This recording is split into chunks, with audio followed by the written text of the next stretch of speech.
Close the doors of your mind. Close the gates of your mind. Close the gates of your palace, your bayis, your ahal, your tent, your mishkan, your mikdash. Close the gates of your temple. Close your eyes. Close your ears. Close your mouth. For it's better to hear the tukah, the rebuke of the wise, than to hear the song of somebody who doesn't know anything. For today is a day of freedom. Today is a day of warning. Today is the day that Yahuwah has given to us as a Natan, another shabath, that we may cease from our selfish self, that we may cease from our selfish ways and our selfish worship and our selfish thoughts in our mind, and to bring ourselves to obedience and alignment with Yahuwah Elohim and the highest Shamayim above all beings and all creatures of the earth.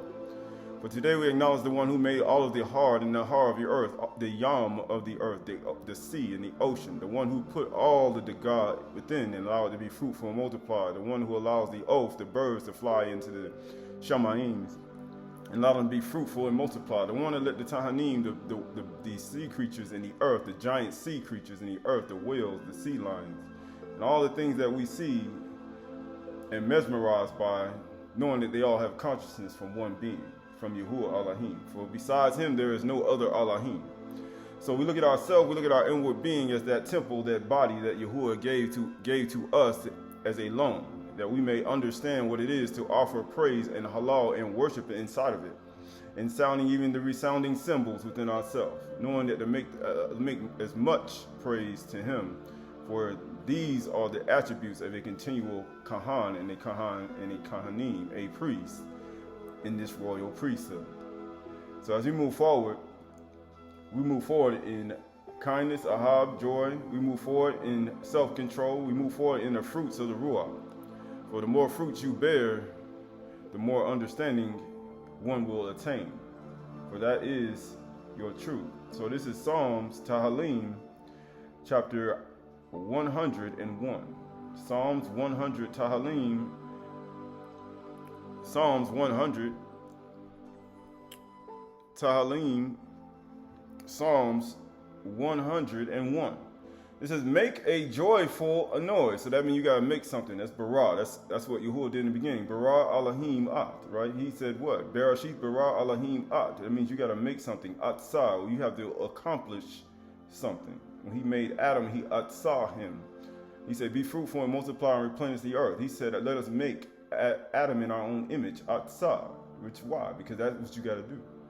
You have to become the creator. He said, you're going right into it. Yes, you have to be just like your father in the highest Shamayim.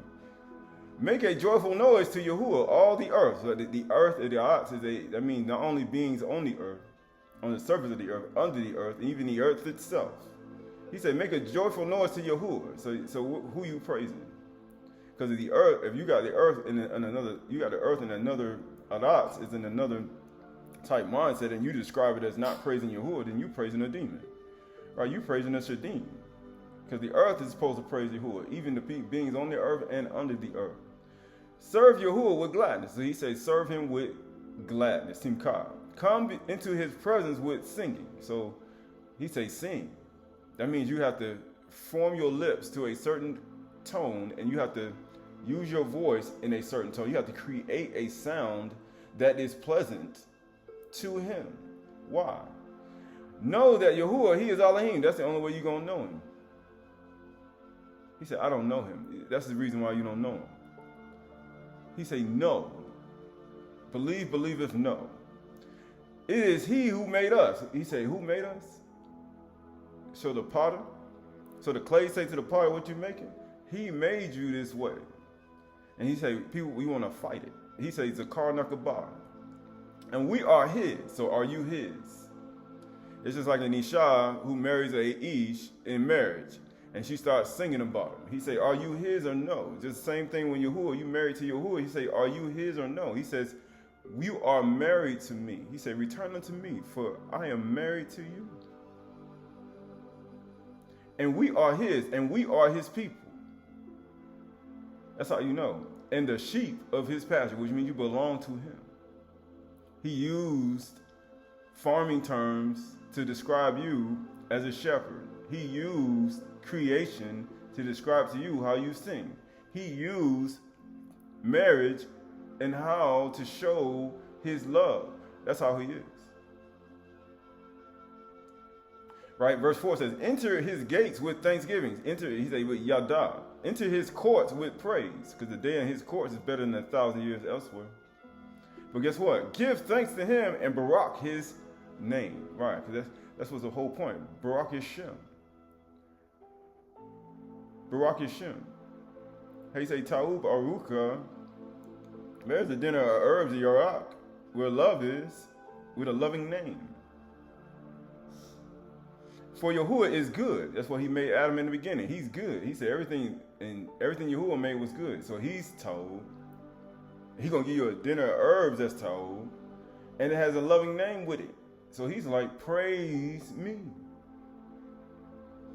For Yahuwah is good. And his steadfast love endures forever. Why? Because it doesn't stop. It doesn't change. And his faithfulness to all generations. Right? So all these are a part of it. He says, so why don't we start there? Because it's important, right? This is Psalms 27 and 1. Tahalim, Psalms 27.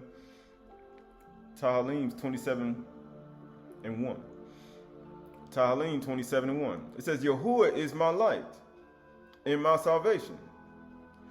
It says, whom shall I fear? Right? Yahuwah is the stronghold of my life. Whom shall I be afraid? It says, for when evildoers assail me to eat up my flesh, my adversaries and foes, it is they who stumble and fall. Right? Verse 3 says, though an army encamp against me, my heart shall not fear. Why? Because when you start doing these things that we just read in Psalms 100, just understand. Though an army encamped against me, my heart shall not fear. Why? Because you are Yahuwah's. You said you are his. Though war arises against me, yet I will be confident. He said, how confident are you? Confidence is what they don't like. When they come at you with lying tongues, floods, right? Floods of words to try to drown you in their talk. Though war arise against me, I will be confident. Why? Because it's Yahuwah or Yasha, Yadeh Yahuwah, Ma'uz ChayParach. Why? Because he my stronghold. That's what it is. Verse 4 says, one thing I have asked of Yahuwah, and I will seek after. How we ask. We talk about asking Yahuwah. He said, you asked wrong. But let's see. One thing I asked of Yahuwah, that will I seek after, that I may dwell in the house of Yahuwah all the days of my life. He said, to dwell in the house of Yahuwah all the days of my life. Why? You mean to be in his presence all the days of your life. He said you can be in his presence. If you ain't in his presence inside of your house, when you sit in the house, walk by the way, when you lie down, you rise up. The only time you feel like you in his presence in a building, you ain't in Yahuwah's presence. Ain't nowhere in the world you in his presence. If that's the only time you say, man, I feel the presence, I feel the spirit. When you walk out the door, then you ain't got nothing. He said, you ain't in his presence. You ain't even dwelling in his house. You don't even know how big his house is. He said, how big is his house?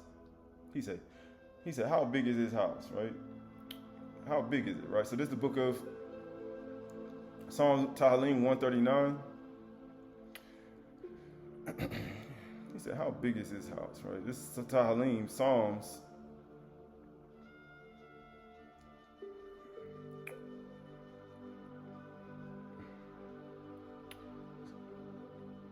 Psalms 139 and 1. Tahalim. Psalms 139 and 1. Psalms 139 and 1. And it says, O Yahuwah, you have searched me and known me. You know when I sit down and when I rise up. Why? So that's the only time you know him? He said, I'm in his presence in the building, in the house. When you walk out the door, what else? Oh, Yahuwah, search me and know me. You know when I sit down and I rise up. You discern my thoughts from afar. He said from afar, which means you're going to be doing something. You're going to be walking and doing something. You search out my path and my lying down. He said, man, people said, he said, how long you had the time? He said, you search out my path and my lying down. He said, I know when you lying down. I know when you ain't sleeping. I know when you not. And are acquainted with all my ways. He said, I already know everything you're doing and everything you're thinking about, everything you thought about. Even before a word is on my tongue. He said, he already knows. That's why we talked about your lashon, your language. He says, even before a word is on your tongue, behold, O Yahuwah, you know it all together. He already know it. He said, we already talked about, he said, lashon, your language, on your tongue. He said, I already know what's on your tongue. He said, I know what you're getting ready to say before you get ready to say it. And he said, you know what? Guess what verse 5 says? You hem me in behind and before. Why? Because though an army encamp around me, I will not be afraid. That's the only reason Yahuwah puts you and puts us in these situations. He said, I need you surrounded. I need you so surrounded to where you don't feel like you're going to get out of it. And you know why? You know why I do that? You hem me in behind and before and lay your hand upon me. That's the only reason he's doing it. He said, I can't catch you. I got to keep you in a certain place. I got to keep this army around you.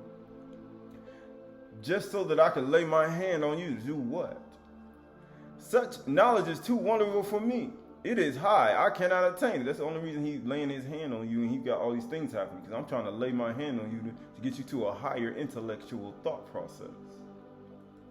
That's the only way he's going to get you there. How else you going to get there? How are you going to get to understand that one in the highest shamayim? And ain't nothing around you that's hemmed you in. Ain't got you in a certain state where you got to be confident.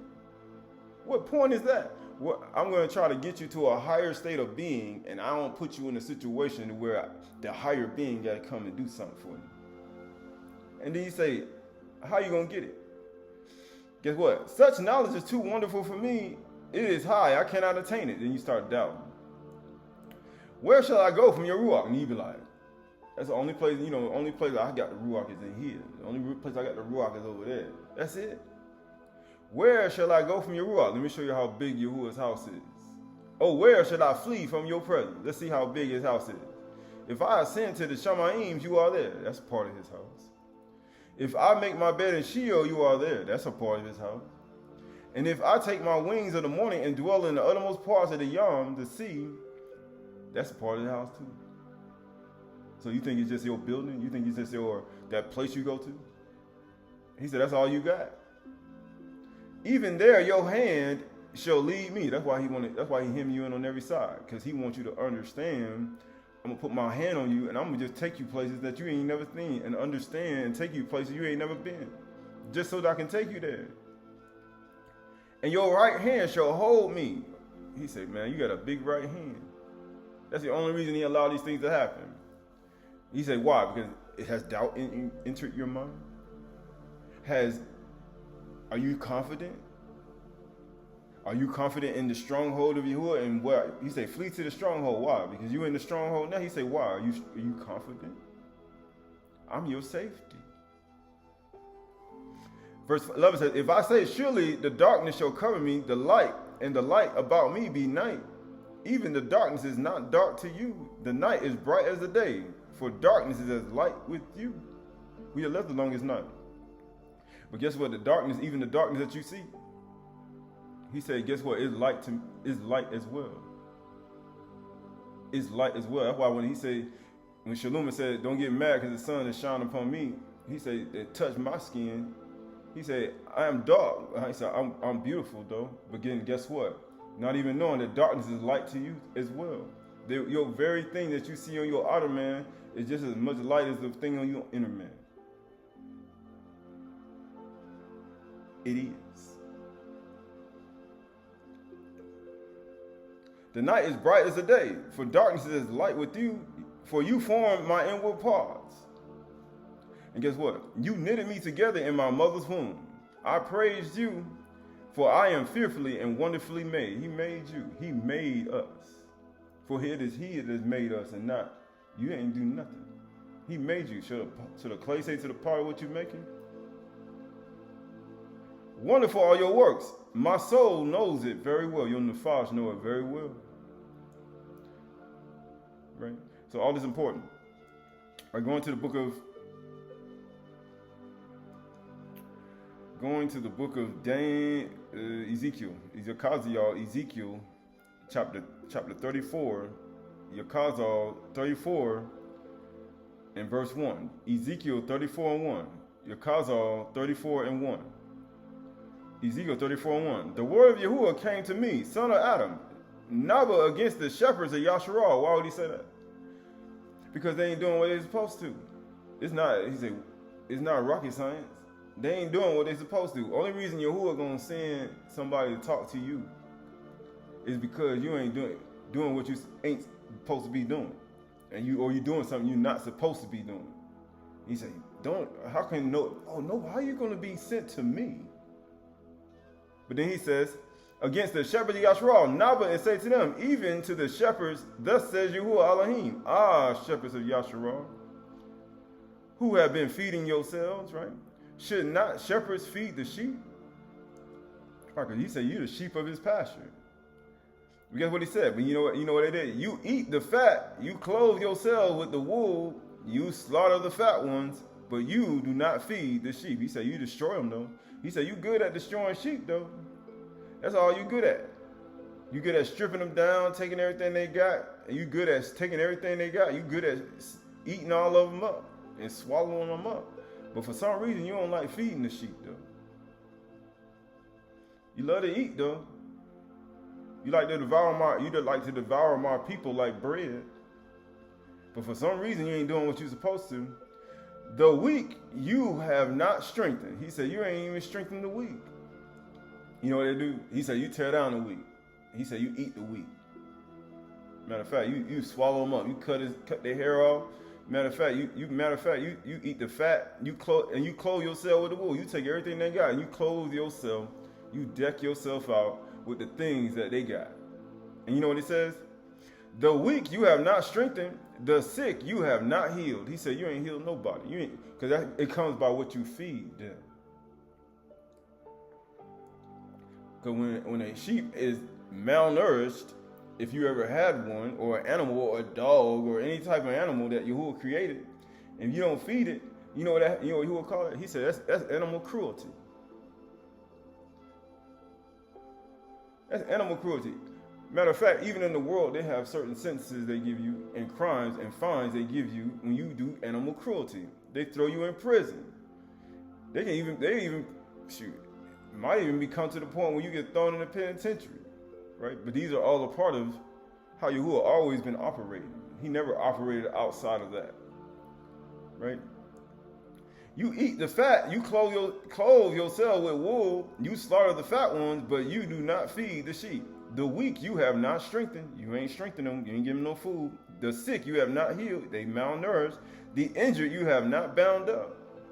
You ain't even put no bandage on their leg. You just let them just walk around limping. You ain't even got no cast on their foot. You ain't did nothing. The strayed you have not brought back. He said, man, you just left them out there. Them people ran all the way across the whole thing in somebody's yard, right? And started eating their stuff because they were hungry. So they left and went to go eat, and eating things they ain't got no business eating. Because you know what happens when you get hungry.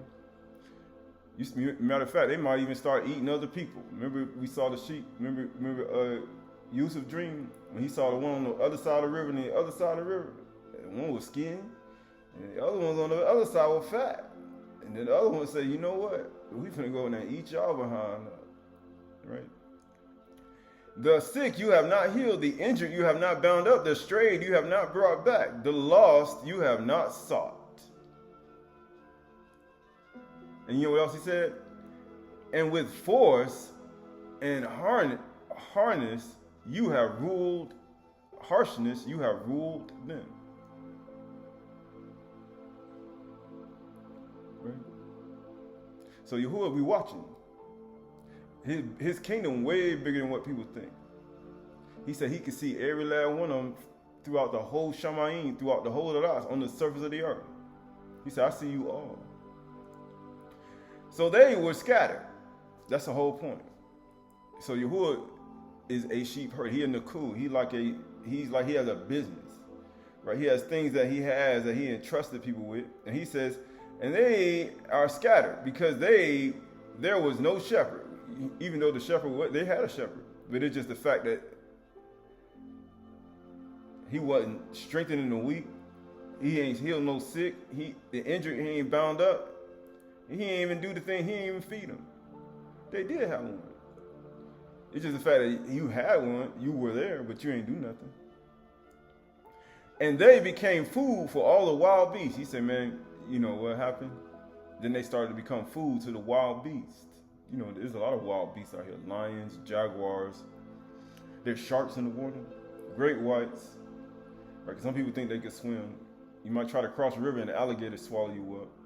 Right? You might see a bear might snatch one up. Or a lion, or Ayry'ry, right? A cougar, a mountain lion. Right? All these are a part of it. They became food for wild beasts. My sheep were scattered. They wandered over all the mountains and on every high hill. They said, man, they all over the place. My sheep are scattered over all the face of the earth. That's why I told you, he's looking at every last one of them. Throughout the whole world. He's like, man, he's just talking about me. No, he's talking about, he said, well, you can't guesstimate how many there are. But he says, with none to search or seek for them. He said, who are you seeking for? How are you going to seek and find them? He said, you got to go find them. Therefore, your shepherds, hear the word, you shepherds, hear the word of Yahuwah, as I live, declares Yahuwah. Surely because my sheep have become a prey, and my sheep have become food for all wild beasts, since there was no shepherd, and because my shepherds have not searched for my sheep. But the shepherds have fed themselves. So how do you search for Yahuwah's sheep? By putting feed out, something to eat. That's how. That's how you found them. That's all you gotta do.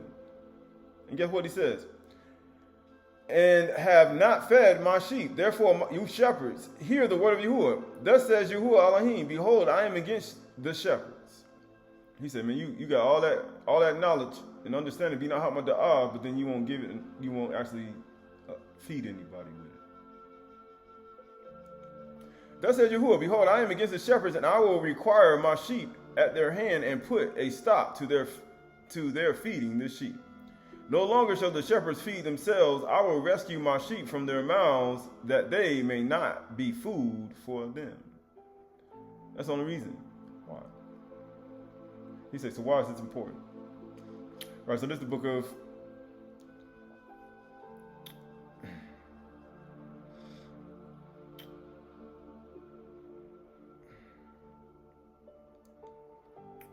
Luke.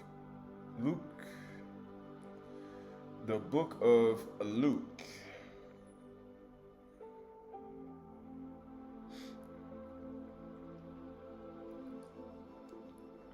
The book of Luke, chapter 12, and verse 46. The book of Aydah, Luke, chapter 12, verse 46. The master of that servant will come on a day, going to verse 44. Actually, going to verse 40, Luke 12 and 41. Qahalath said, Yahuwah, are you telling this parable for us or for all? And Yahuwah said, who then is the faithful and wise manager? You know what a manager is? He said, when I was in human resources, you know, whether it was accounting and finance, there was different qualifications for a manager to be in positions in those type of qualifications, whether it's a staff accountant or a corporate accountant, right? The very same thing, right?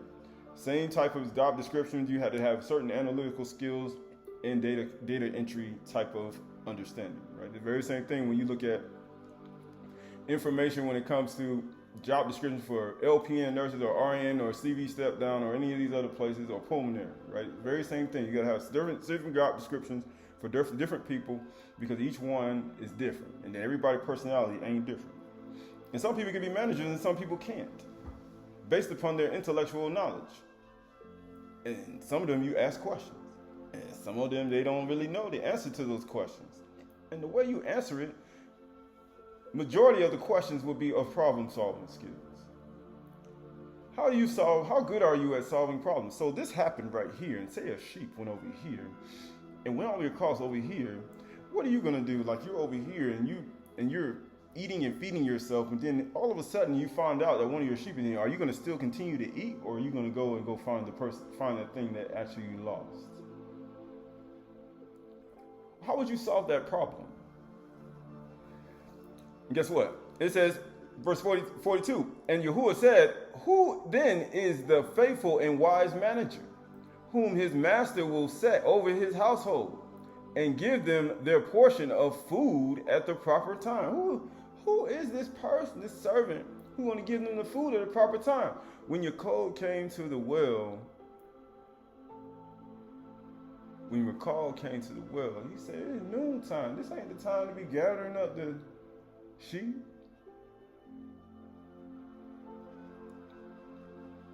Who is that faithful and wise servant who will give food at the proper time? Oh, you mean Yaakov? You know Jacob. Because some people don't think Yaakov can be a shepherd, a pastor, right? You know how they say it? He ain't no pastor. Yaakov ain't no pastor. Who is that faithful and wise manager who able to manage other people's stuff when they mismanage things?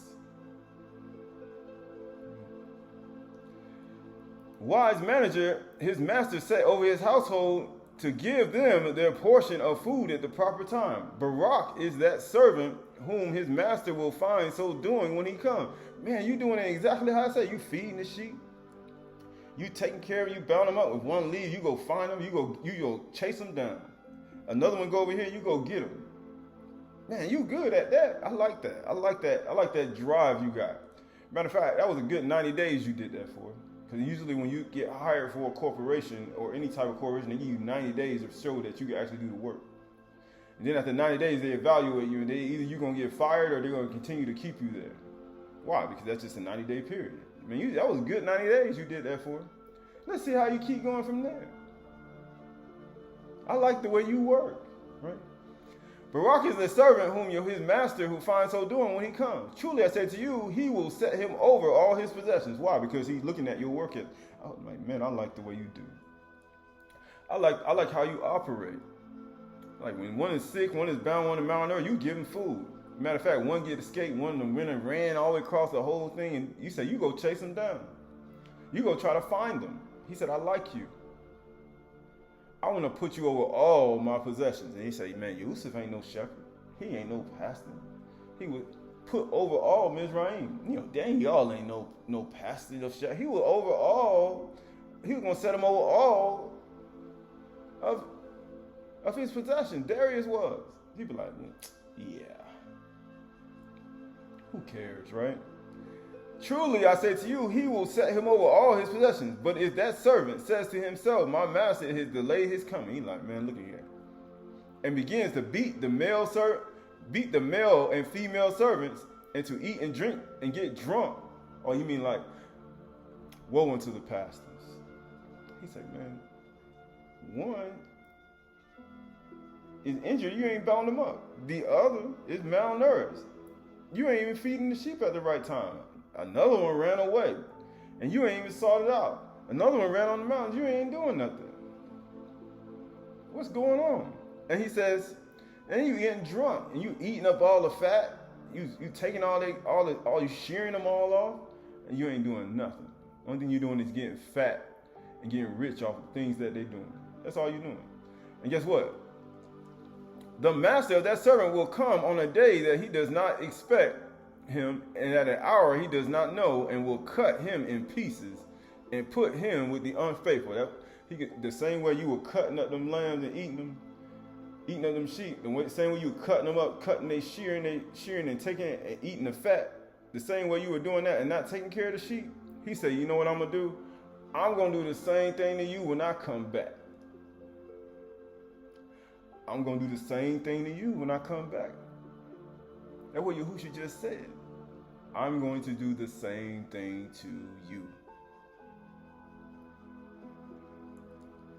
The master of that servant will come on a day that he does not expect him, and at an hour he does not know, and will cut him in pieces and put him with the unfaithful. Why? Because it's the same thing. He said, mark this, you who forget Yahuwah, lest I tear you apart. He that offer praise to your daughter me offer praise to me. In Psalms 50. That's what he said. And the servant whom knew his master's will but did not get ready or act according to his will receive a severe beating. He said, I'm going to beat you. But the one who did not know and did what deserved a beating will receive a light beating. Why? Because he wasn't as experienced as other people. You know, I said, I got a lot of experience. I've been doing this for a long time. He said, I don't know about that. But he said, you've been doing this for a long time and you still don't know. And you still acting like you ain't doing. Hold up, how long you been doing this for?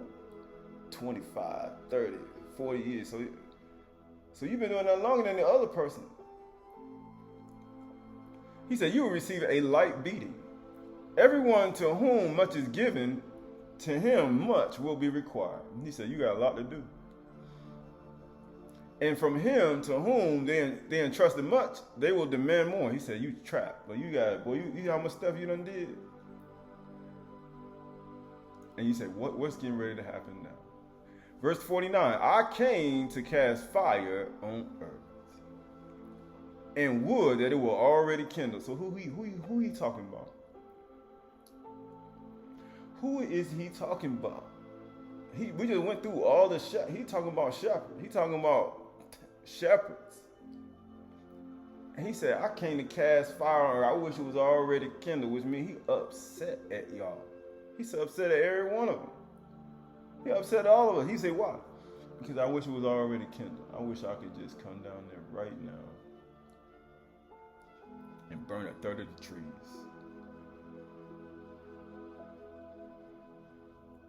I have an emergent, you get what he said? I have an emergent to immerse you with. And how great is my distress until it is accomplished. He's like, man, I got a lot of correction. It was like, I got a lot of correction coming. Do you think that I have come to give peace on earth? He's like, man, look at here. I got a lot of correction. All my sheep are scattered throughout all the earth. And you think I'm coming here to bring peace to you? I'm the master of the house. I'm the master of this thing.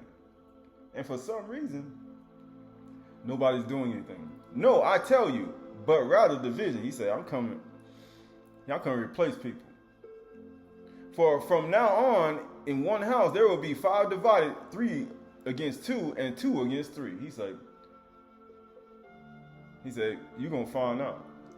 They will be divided, father against son and son against father, mother against daughter and daughter against mother, mother-in-law against daughter-in-law, and daughter-in-law against mother-in-law. Right? All this is a part of it, right? But that's all a part of it. But he said, why is this important? Why is this important? Right? Going back to Ezekiel.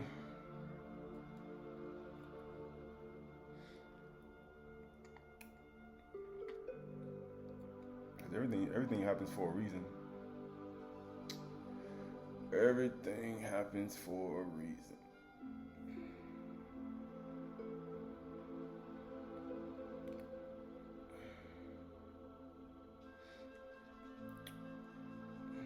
Everything happens for a reason. Ezekiel. Go to Ezekiel 38:1.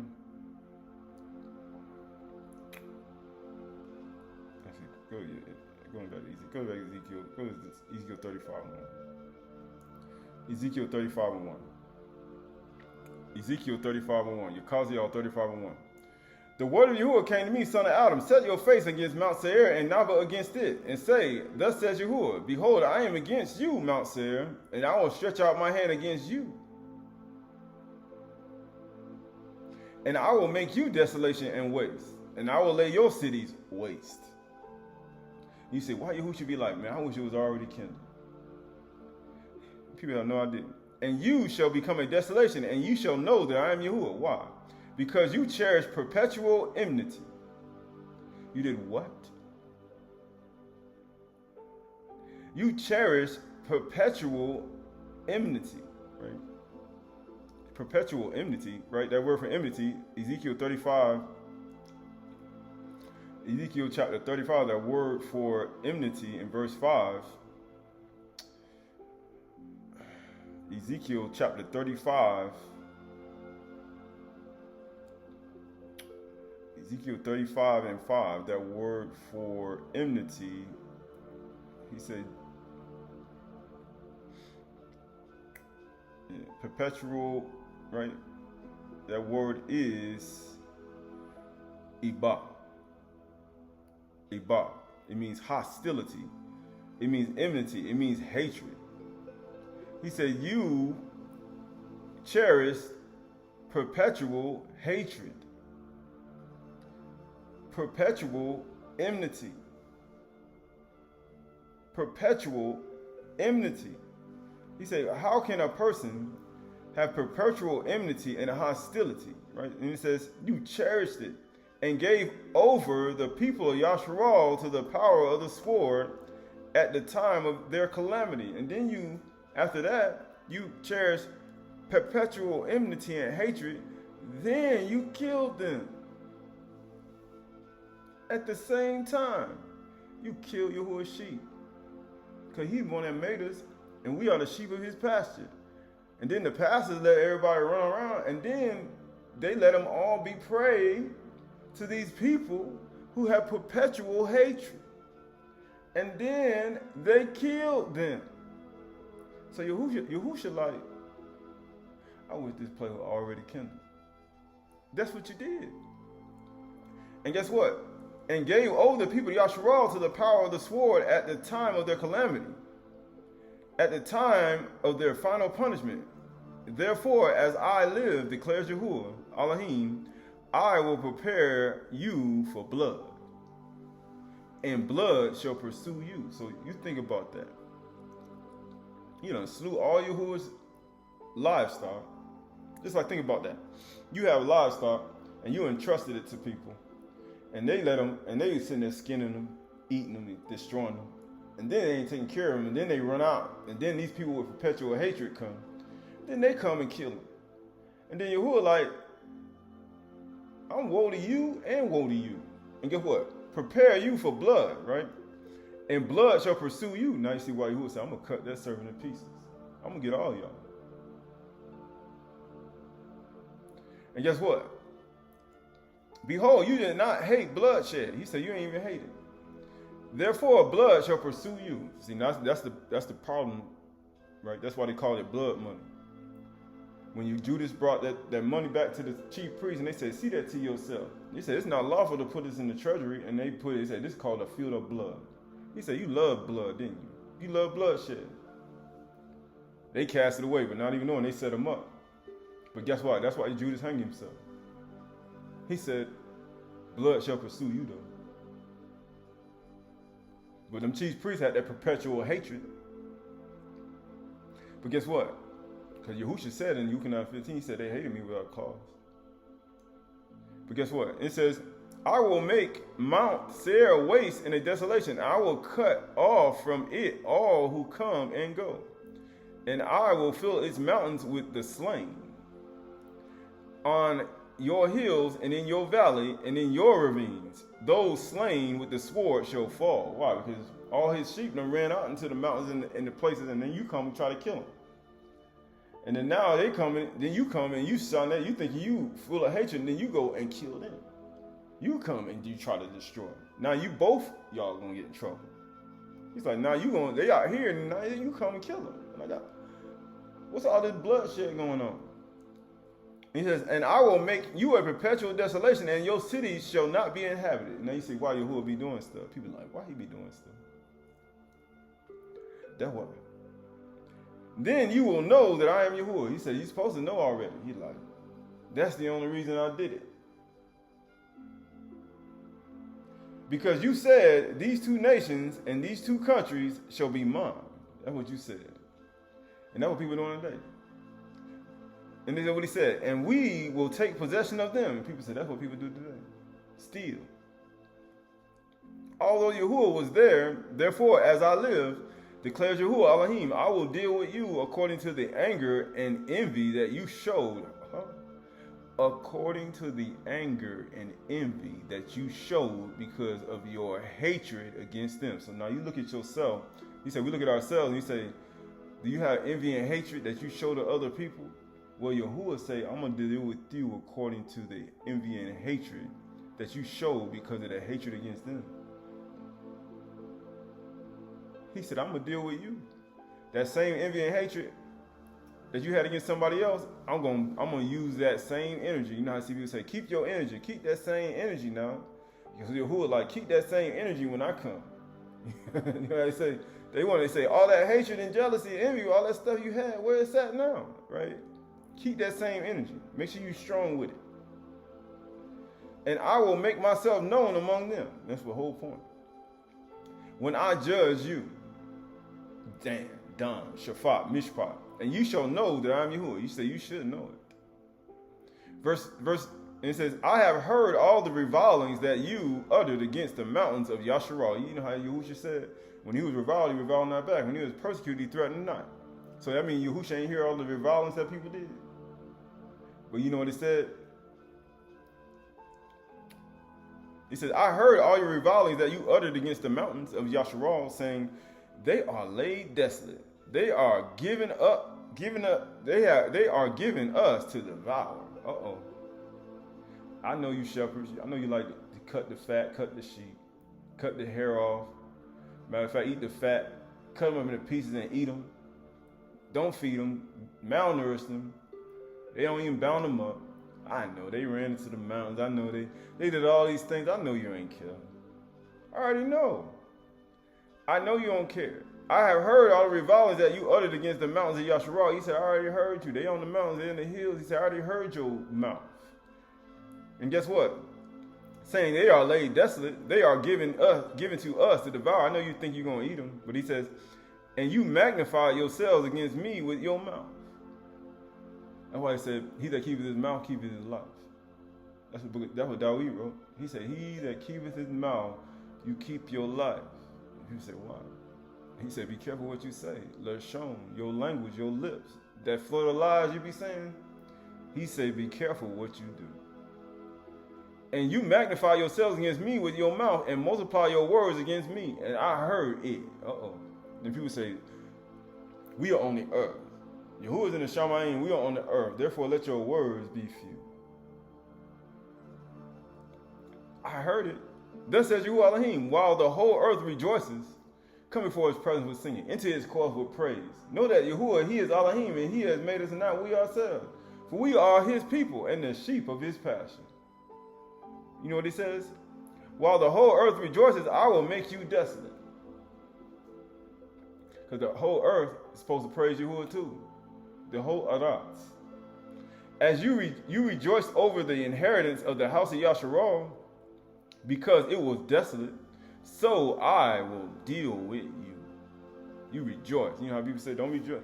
You see the rejoicing of people. You say people rejoicing when things get destroyed and you desolate, they be rejoicing and joyful. Laughing and joking and playing games like it's funny. And Yahuwah like, I seen you, I heard you, I heard all your envy and your jealousy, your anger and all the hatred you had. And I'm going to deal with you according to your anger and your hatred that you had. You shall be desolate, Mount Seir, and all Edom, all of it. And they will know that I am Yahuwah. Why? Because this is all a part of it. Because these are all the things that he said, why would he do that? This is the book of Shemuth, Exodus. This is the book of Exodus, chapter 20. Exodus chapter 20 and verse 18. Exodus chapter 20 and verse 18. He says, now when all the people saw the thunder and the flashes and the lightning and the sound of the Turah and the mountain smoking, the people were afraid and trembled. And they stood afar off, right? Because they hate the light. He said, he won't come to the light, lest your deeds be reproved. And said, Mashah, you speak to us, and we will listen.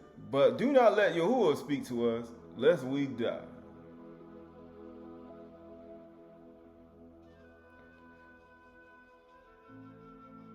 Mashah said to the people, do not fear, for Yahuwah has come to test you, that the fear of him may be before you, that you may not sin. That's the whole point. You can say, why you do all this? Because he only want people thinking, I can just do what I want. I can just say what I want. And nothing happens. And then he says, the people stood afar off while Mashah drew near to thick darkness where Elohim was. We just went through that the longest night. We just did.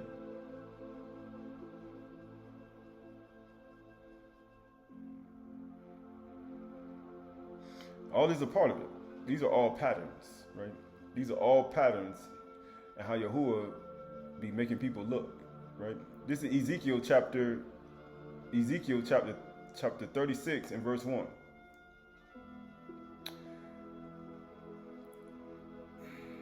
Ezekiel chapter 36 and verse 1. And you, son of Adam, Naba against the mountains of Yasharal, and say, O mountains of Yasharal, hear the word of Yahuwah. Thus says Yahuwah, because the enemy said to you, Aha, the ancient heights have become our possession. Therefore, Naba and say, thus says Yahuwah Elohim, precisely because they made you desolate and crushed you from all sides, and you surrounded on every side. That's why Yahuwah put you in these situations, so that you become the possession of the rest of the nation. They want your possessions. They want your stuff. Guess what he did? And you become the talk and the gossip of people. Because you know when they go in and get it, they're going to be gossiping and slandering and doing all these things. Instagram, YouTube, social media. They're going to be doing all things. And then guess what? You're going to be a gossip of the people. Therefore, O mountains of Yasharal, hear the word of Yahuwah Elohim. Thus says Yahuwah Elohim to the mountains and the hills, the ravines and the valleys, the desolate wastes and the deserted cities, which have become a prey and derision to the rest of the Goyim all around. Therefore, thus says Yahuwah Elohim, surely I have spoken in my hot jealousy against the rest of the nations and against all Edom, and it says, who gave my land to themselves as a possession with wholehearted joy and utter contempt, that they might make it pasture lands a prey. Because you're supposed to be feeding the sheep, but they made the pasture lands a prey.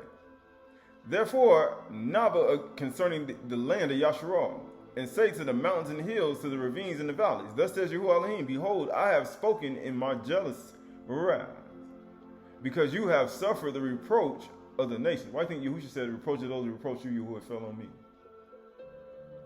In Psalm 69. Because that's what happens. Therefore, thus says Yahuwah Elohim, I swear that the nations that are all around you shall themselves suffer reproach. What do you think you do when, right, people don't even know. People don't even know, right? People don't even know, right? And it says, and I swear that the nations that are all around you shall suffer reproach. Why? Yahushua already bore the reproach. He said, reproaches those, reproach thee, fell on me, right? That's what he said. So when you do these things, he said, you know what? According to the anger and the envy and jealousy that you had, I'm going to deal with you because you knew, right? He said, why? Because you know.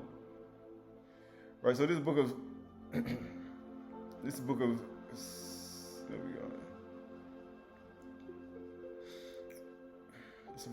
of Colossians.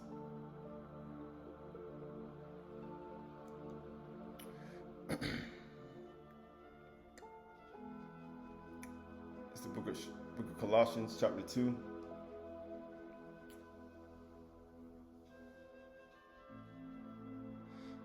Book of Colossians, chapter 2, and verse 11. It says, in him also you were circumcised with the circumcision made without hands, by putting off the body of the flesh, by the circumcision of Mashiach, having been buried with him in immersion, in which you were also raised with him through Amunah in the power and working of Elohim, who were raised from the dead, and you who were dead in your trespasses and the uncircumcision of your flesh, Elohim made alive together with him, having forgiven us all our trespasses. He did. By canceling the record of debt. That's what we just read in Ezekiel. He said he's going to bear your reproach to the nations. He said, I already did it. But for some reason, after he done did it, died, rose, and ascended, you want to go and do it again. And again, and again, and again. By canceling the record of debt that stood against us, its legal demands. You know the legal demand of all the debt we had was death. Legally, you know, when you commit a crime and there's a certain sentence that comes with that crime, there is a sentence that comes with it. And a lot of the crimes that were listed, people still commit after Yahusha died, rose, and ascended. But he bore the debt before that. Canceling the debt, the record of debt that stood against them, stood against us with its legal demands. Because it's illegal. Don't you not the Kodesh ain't gonna judge the world? How you gonna judge it? With the Yahuwah's legal demands? Because this is that's not legal. It's not lawful, right? This he set aside, nailing it to the cross. Because the legal demands were for your debt, was your debt. So he gave you a pardon.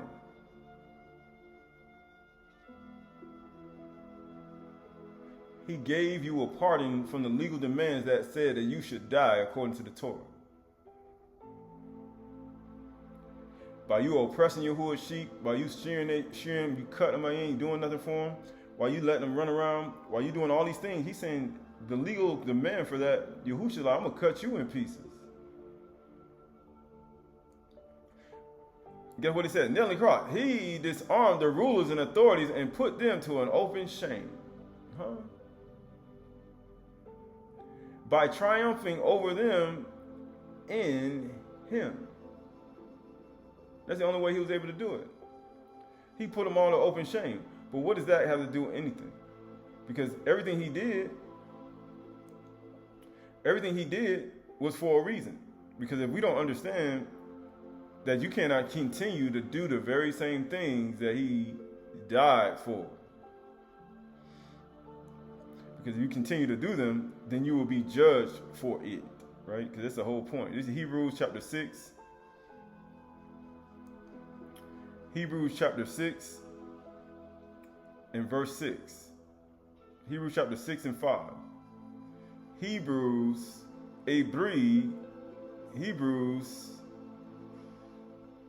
chapter 6 and verse 5. Hebrews chapter 6 and verse 5. Actually go to Hebrews chapter 5. Hebrews chapter 6 and verse 1. Therefore, let us leave the elementary doctrine of Mashiach and go on to maturity. Why? Because maturity is mature manhood. That means you don't need milk. Why? Not laying again the foundation of repentance from dead works and amunah toward Elohim. You can't keep. He said, man, I done repented for that. So what's the point of keep doing it? It's a dead work. It's like something that's dead. When you repent from something, that means to shoot. I mean, you stop doing it because it was dead. It means it has to die. That's how you get something to die in you. But if it ain't gonna die if it ain't dead yet. But guess what? From the dead works for Elohim and instructions about washings and laying on of hands and the resurrection of the dead. That's what some people stuck at. Laying on the hands, the resurrection of the dead, and eternal judgment. Because that's what we want. Why? And this we will do if Elohim permits. Why? Because there's a certain time period where all that teaching gonna be cut off. If he keeps, I'm gonna allow you. I'm gonna keep doing it. For it is impossible in the case of those who were once enlightened. Why? Because you know Yahuwah's righteous decree. You know the legal demands for your behavior. It's a legal demand.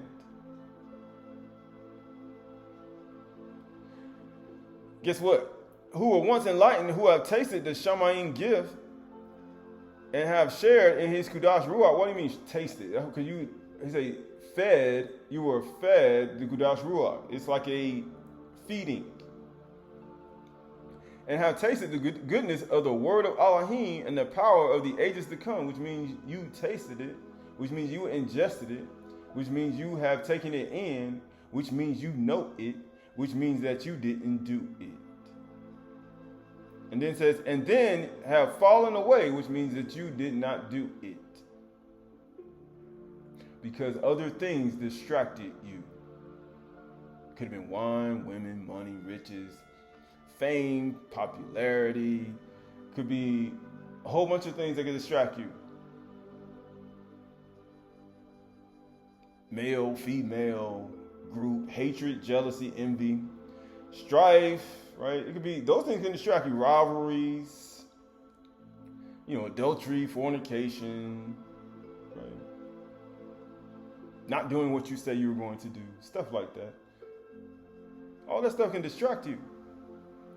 And then have fallen away to restore them again to repentance. He said, why are you going to keep repenting over and over again? You would say, don't even offer prayer. He's like, what you offering prayer for? There is a legal demand for you to get punished, to get judgment for it. There's no ratification. It equals debt. It says you're getting a fine. You got payments. He said, man, I got payments. He's like, yeah, you get payments. There ain't no, man, you know what? Don't worry about it. Ain't none of that. You got a $500 fine or bail, $16,000 bail. He's like, Yahusha ain't coming to post no bail. He's like, I already posted that bill already. He's like, I ain't posting that bill again. This time you stay in there. 17, 20,000, 150,000, right? All that's a part of it. There ain't no pardons going around here. And that's what he said. Since they are to restore them to repentance, since they are crucifying once again the Son of Elohim to their own harm and holding him up to contempt. So that's even all the mountains and the people who had perpetual and cherished perpetual hatred, and even slew Yahuwah's sheep on the mountains, and did all these things after the shepherds forsook them and left them alone and didn't feed them and malnourished them, and then now all they become prey to other people, and then they end up killing them. And then Yahuwah is like, I'm going to punish you for the blood, even though you knew these things and you knew you weren't supposed to do it. So therefore, there's only payments. There's only payments and sentences. Right? That's it. I've already died, rose, and ascended. There is no other payment. This all is a payment to you. That's it. That's the scary part. People think, yeah, that's good and everything. I did that. He's like, yeah, but there's also a punishment that comes with it, judgment. Right? And it says, to their own harm and holding him up in contempt for the land, that has drunk the rain that often falls on it and produces a crop useful to those who take it, is cultivated, receive a barak from Elohim.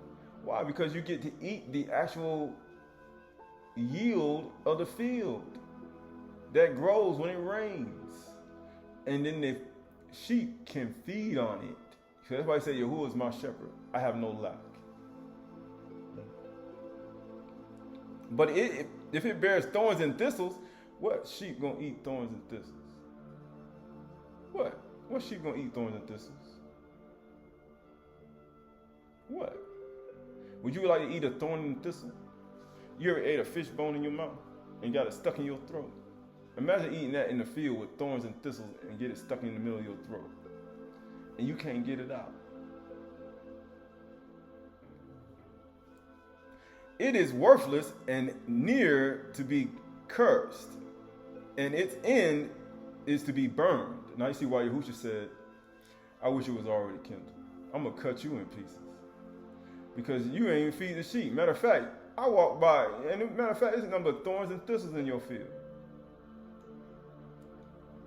In your intellectual knowledge and properties. In your understanding, your binah hatmata'ah All I see is thorns and thistles in that. Guess what? Though we speak in this way, yet in your case, beloved, we feel sure of better things, things that belong to salvation. He said, we do what?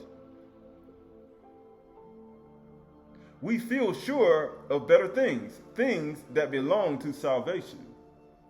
For Elohim is not unjust so as to overlook the work and the love that you have shown for his name in serving the saints as you still do. What do you mean serving? Feeding them. With understanding. Be not hot but the earth. Why? And we desire each one of you show the same earnest to have the full assurance of hope until the end. Why? If you don't, you're going to crucify Yahushua fresh and bring him to open shame.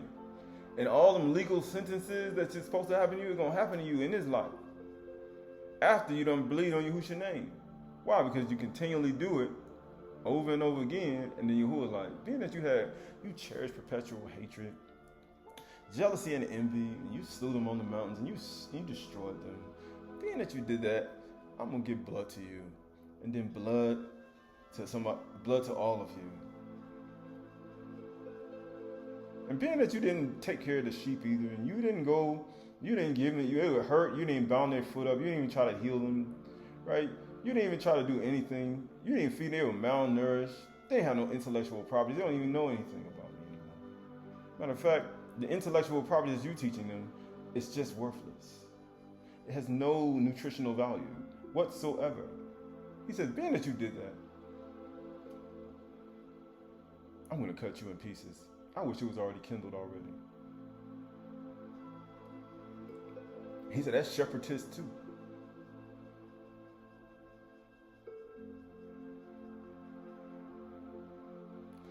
For Elohim is not unjust to overlook the work and the love that you have shown for his name in serving the Kodashim, as you still do. And we desire each one of you to show the same earnest to have in full assurance of hope until the end, so that you may not be sluggish. Oh. You may not be what? Sluggish. What do you mean? Right? So this is the book of Psalms, Tahalim. What does he mean? He say you won't be sluggish. Right? You know, it says sluggish, right? Right, go to the book of Proverbs. Book of Proverbs. Mostly Proverbs 6 and 5. Mostly Proverbs 6 and 5. 6 and 4.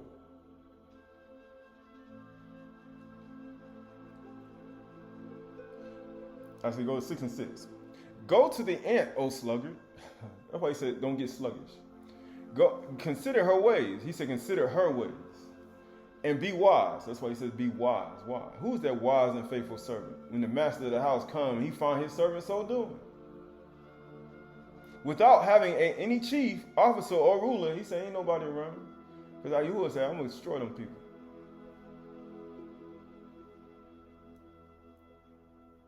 He said, I'm going to put them all to shame. Without having any chief, officer, or ruler, she prepares her bread in the summer. Why? Who gonna eat that? Who gonna eat that? That's why I say wisdom is better than jewels. It's better than silver and gold. Matter of fact, it's better than health and beauty. It's better than all that. Without any chief, officer, or ruler, she prepares her bread in the summer. Who that's for? And gathers her food in harvest. Who that for? For the sheep. And guess what? How long will you lie there, old sluggard? He's like, how long you gonna do that? You fat, you know how you get full? You ever ate a whole bunch of food? In the evening time, I eat a whole bunch of food, that's it. But you eat food, man, you go right to sleep. Well, it's over with. That's how you go to sleep. People say, how you go to sleep so fast? Just eat some food. You go to sleep. He said, I don't have trouble sleeping. The only reason you have trouble sleeping is you ain't eat nothing. Right? You eat some food, you're gonna go to sleep. If it's good, you're going to sleep. If it's terrible, you're going to be awake the whole night. You can be like, that was awful. Right? That's why you want good food in the evening time. So when you come in, you eat the food, and it's great. And you go right to sleep afterwards. That's how you know you ate a good meal. Get what it said? He said, how long will you lie there, O sluggard? When will you arise from your sleep? He's like, man, when you gonna get up? Because when you get too full, man, you done ate. How many sheep you done ate? You done cut the fur off. You done ate the fat. How many you done ate up? You done ate all of them up. He was just like, what about the one that malnourished? The one he bound up. You ain't even healed the other one, and then the other one ran on the mountains. The other one on the hills. And now these people that get perpetual hatred coming to kill them, and they done slew some of them. And now I'm upset. Now I'm looking at all y'all. Now I'm gonna put you all to shame, and you ain't doing nothing about it. And get what he said? She prepares her bread in the summer and gathers her food in the harvest. How long will you lie there, O sluggard? When will you arise from your sleep? A little sleep and a little slumber and a little folding of hands to rest, and poverty will come upon you like a robber. What do you mean? Because Yahushua, what do you mean poverty coming like you robber? Because they're going to steal your sheep. What do you mean? They're coming to steal your sheep. Because if you don't get up and go get them and make sure they're okay, they're going to kill them. They're going to steal them. I don't want my stuff stolen, so please get up. One of y'all gotta get up. The Shamash rule by day and the Yadak the moon rule by night. Somebody please get up. Right? Because I don't want my stuff stolen. A fox, a bear, a lion, an Ari, a jaguar, right? Please, somebody. But get what he said? A little sleep and a little slumber and a little folding of hands to rest, and poverty will come upon you like a robber, and want like an armed man. He said, what do you mean come like a robber? Because they're going to come and steal the sheep. Why would you think when they came to Yahushua and Yuchanan, when they came to Judas came with swords, knives, and clubs, and he said, you come at me like a thief? Because Yahushua was watching. He was like, I'm going to wait. He said, y'all can't pray with me for 1 hour? And y'all want to be shepherds. You want to be shepherds of sheep, and you can't even pray with me for 1 hour in the middle of the night, because here comes the thief to come and take everything. And he said, let these go and take me. Why? Because he laid on his life for the sheep, so they can live on. He said, man, you know what? I'm going to put myself in the way of the sheep. Why? Because now I'm going to put myself right in the middle of them, so you won't destroy them. I know you come to eat them and kill them, but just kill me. See whom you seeking? I'm seeking Yahushua. I am he, right? That's the only reason. He said, smite the shepherd and the sheep gonna scatter. And that's what happened to the sheep when you took Yahushua. They all scattered. And then they scattered on the mountains, on the hills. They went back to the sea, in their ships, did everything. Went back to doing the thing. And guess what? You know what the Yahudim what they came to do? Yahudim want to come try to kill him. Yahudim want to come try to slay somebody and eat them up. Yahudim had the perpetual hatred and envy and jealousy and anger to those who believe on Yahushua's name, and they want to come and try to destroy them. You want to come be a thief too. Guess what? A worthless person, a wicked man, goes about with crooked speech. He said, what kind of, now you see why he said, you ain't feeding my sheep, huh? What in the world are you talking about? What in the world are you saying? Goes about with crooked speech, winks with his eyes, signals with his feet, points with his finger, with perverted heart devises evil, continually sowing discord. He's like, what are you feeding my sheep? Therefore, calamity will come upon him suddenly in a moment, and he will be broken with beyond healing. He like, it's impossible. For those who were once enlightened and tasted of the Shamayim gift, he said, to renew you to repentance again. He said, you crucify Yahushua again, and you bring him to an open shame. He was talking about you. Shepherd.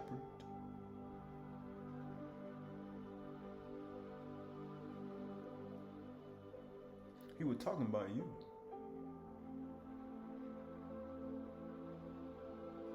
Shepherds. That's what he was talking about. What are y'all feeding my sheep? Why are they all over here? Why are they doing what they doing? You people. Therefore, there are 6 things Yahuwah hates. These are things I don't like you feeding my sheep. I don't want you feeding them. I don't want you feeding them this stuff. 7 are an abomination to him. He said, I don't want you feeding them this stuff. Haughty eyes, a lying tongue. He said, you flood, you like Satan. You like to send the flood of lies out of your tongue after the woman with the child. And she gotta go flee into the wilderness to get away from your behind. Or the man gotta flee into the wilderness to get away from your wicked lying tongue. Right? And now you done scattered my sheep now, with your lying tongue. And now he upset. And the hand that shed innocent blood. Oh, what he said to the man, people on the mountain Ezekiel, he said, man, being that you shed blood, I'm going to shed some blood. Matter of fact, I'm going to shed blood all around. That's why it was a field, they called it a field of blood. Why do you think Yahushua died? Why do you think he died? Why do you think he called it a field of blood when Judas brought him? Because there's a whole point of this whole thing. Because Judas came to swallow him up. Him and the chief priest, they came to swallow the sheep. And he put himself in the way. A heart that devours wicked plans. Why do you think they were planning against him? You crucify him afresh and you bring him to an open shame. That's why he said, I'm going to put you to shame. All you rulers and authorities. And then he says, feet make a haste to run to evil. He said, don't you feed my people this stuff. A false witness who breathes out lies. He said, man, you a false witness against people. He said, don't you be feeding my sheep this stuff. And one who sows discord among brothers and sisters and families. Right? What do you mean sow discord? You sowing discord among the sheep. What does discord cause people to do? Flee into the mountains, flee into the hills. You scatter everybody after that. All that stuff becomes scattered. Now he said, man, they don't even want nothing to do with it. Why? My son, keep your father's commandments. Why? Because he's trying to show you how to keep sheep. Why do you think Yaakov was so skilled at it? Why do you think Jacob was so skilled at what he did? My son, keep your father's commandment. What is Yahuwah? Yahuwah is my shepherd. Yahuwah is a shepherd. He is a pastor. He is a shepherd. He's trying to teach his son how to be a shepherd. And forsake not your mother's teaching, because she's an azar that helps the shepherd.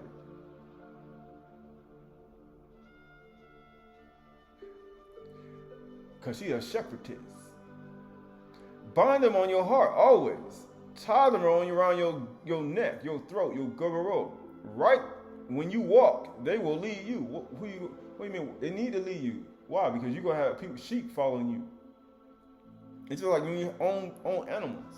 And you walking, right? Ain't talking about you literally following a person. Like it's like animals, like literally animals. When you walk, they will lead you. And when you lie down, they will watch over you. Because when you lie down, guess what? They watch over you. They tell you, I can't sleep too long. Because I know it's mischief in their heart. It's like a family having children.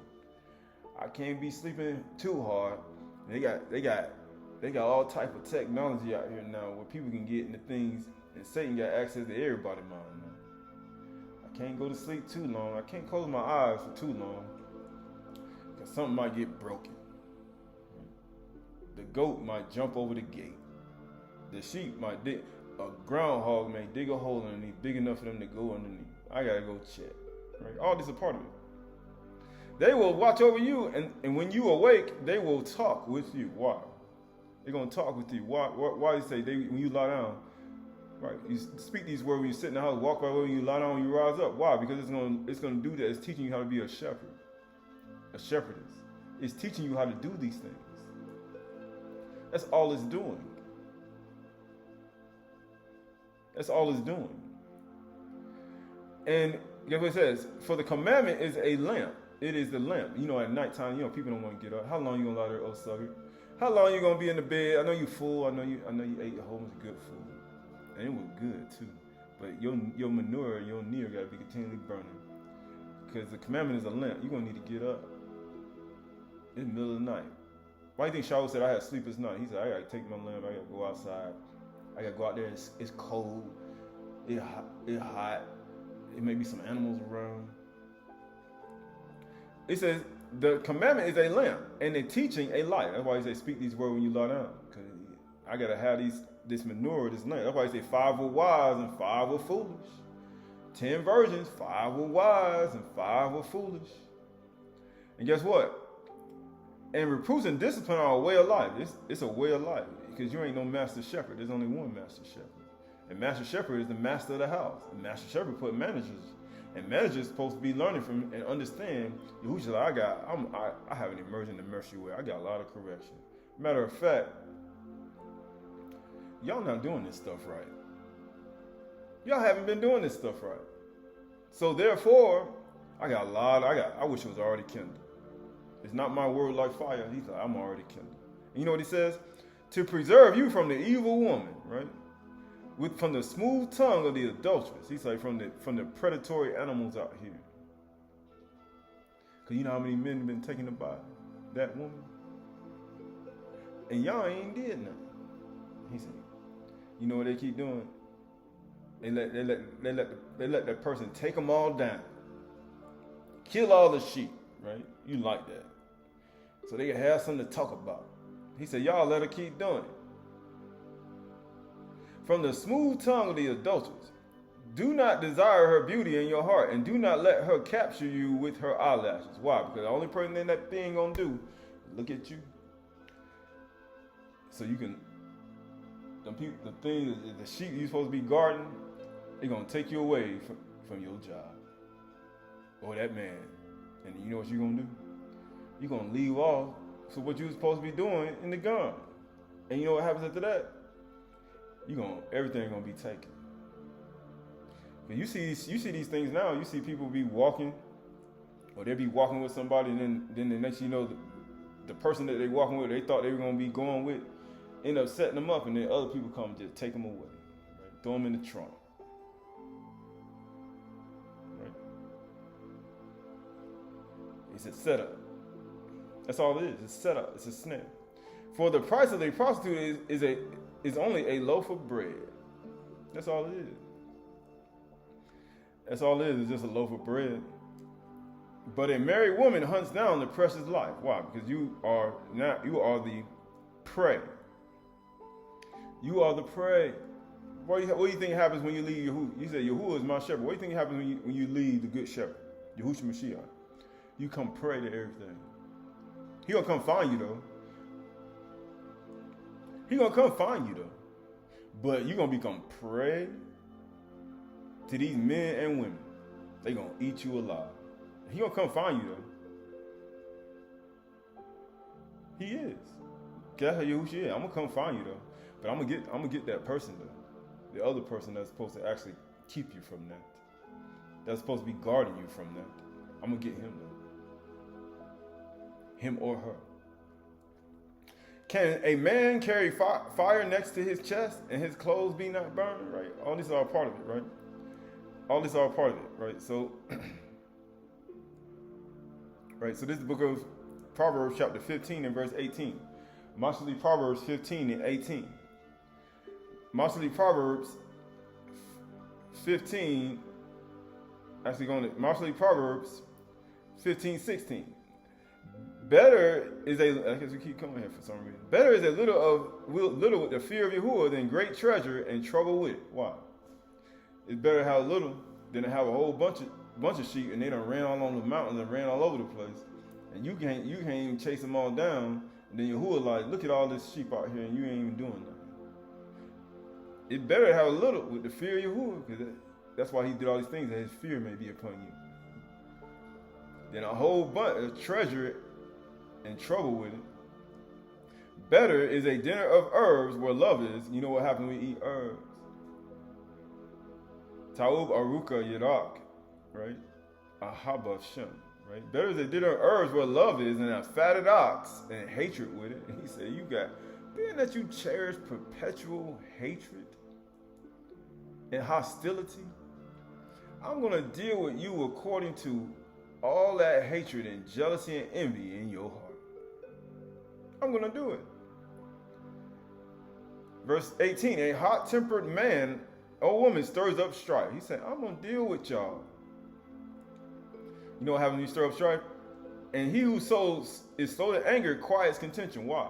Because all that anger and jealousy we read in Ezekiel and perpetual hatred that you had in your heart, I'm going to deal with you according to it. Because it distracted you from what you were supposed to be doing. And you end up shedding blood. Matter of fact, you start killing my sheep on the mountains. You're like a goyim. You're like a goyim. But he who is slow to anger quiets contention. The way of a sluggard is like a hedge of thorns. He's like, man, I thought it was going to be green pastures, but now it's all thorns and thistles because you are sluggish. How would you like to eat some thorns and thistles? Raise your hand. He said, I want to eat that. He said, no. The way of a sluggard is like a hedge of thorns, but the path of the upright is a level highway. When it's level,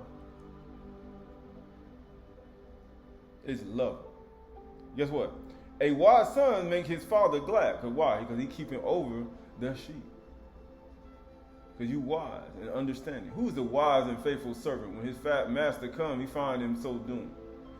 He said, man, I like you. But a foolish man despises his mother. He said, man, you ain't even listened to nobody, did you?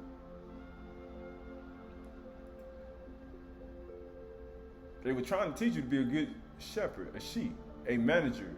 You know, a manager of your household. You know, like a woman's supposed to be a manager of a household. A husband's supposed to be a manager of a household, and sheep and shepherd and all these things. He said, y'all not really that smart, are you? Managers. Increase. Be fruitful and multiply. Managers. Because that's what you're supposed to be, both male and female. Managers. Good ones. You're supposed to be real good at it. A wise son makes his father glad, but a foolish man despises his mother. Folly is a joy to him who lacks sense. He's like, you love your little folly, though. It's joyful for you to have folly, because you lack sense. But a man of understanding walks straight ahead. He's like, man, I'm walking straight ahead. Why? Because it's good. When you walk straight ahead, it's easy to keep track of sheep.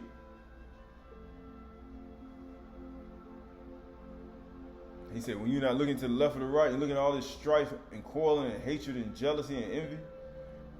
He said, you looking straight ahead. That's what I like. He said, you looking straight ahead. He's like, that's all I'm looking at. Why? Without counsel, plans fail. He said, you're going to fail.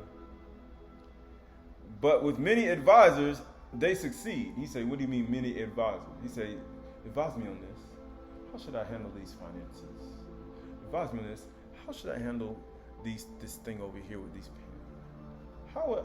With advisors, how do I handle this situation with these people who's coming at me trying to eat my flesh and destroy me and shed blood and do all these things? With advisors, how do I handle these people who come out with jealousy and envy and strife and complaining? Right?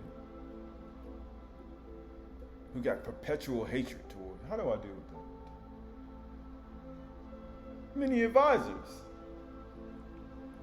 they succeed. Because he said, I got a lot of advisors. He said, man, how many advisors? I got a lot of them. He said, what? He said, I'm adding to the list every day.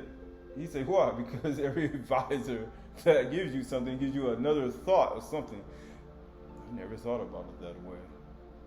Let me think about that for a second. Because many advisors will allow you to manage an inheritance properly. Right? It'll give you a better managing skills. How you say? Your job description, you will fit all the qualifications. Because sometimes you don't fit maybe 6 or 7 of them. And you got to get 7 advisors to advise you on the ones you ain't really experienced in. Why? Because that's all a part of it. That's why he said, you knew a lot. you were a good. You saying, in fact, you knew your father's will. You gonna give you a severe beating. But the one who really didn't know, I'm give him a light beating. But you've been in this thing for a while. He's like, you should know better than that. But the one right here, I'm gonna give him a light beating, and he's gonna get a lot more advisors too. Matter of fact, they're gonna let him know this ain't gonna be the right decision. Cause you see what the other people did, have been doing it for a long time. He's like, don't do it like that.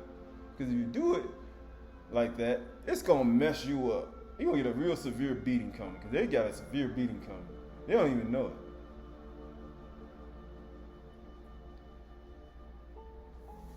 I'm just making sure I teach you a lesson early, just so you won't make the same mistake that they make. How do I understand this? Right? That's why he said it's better to be chastised when you're young.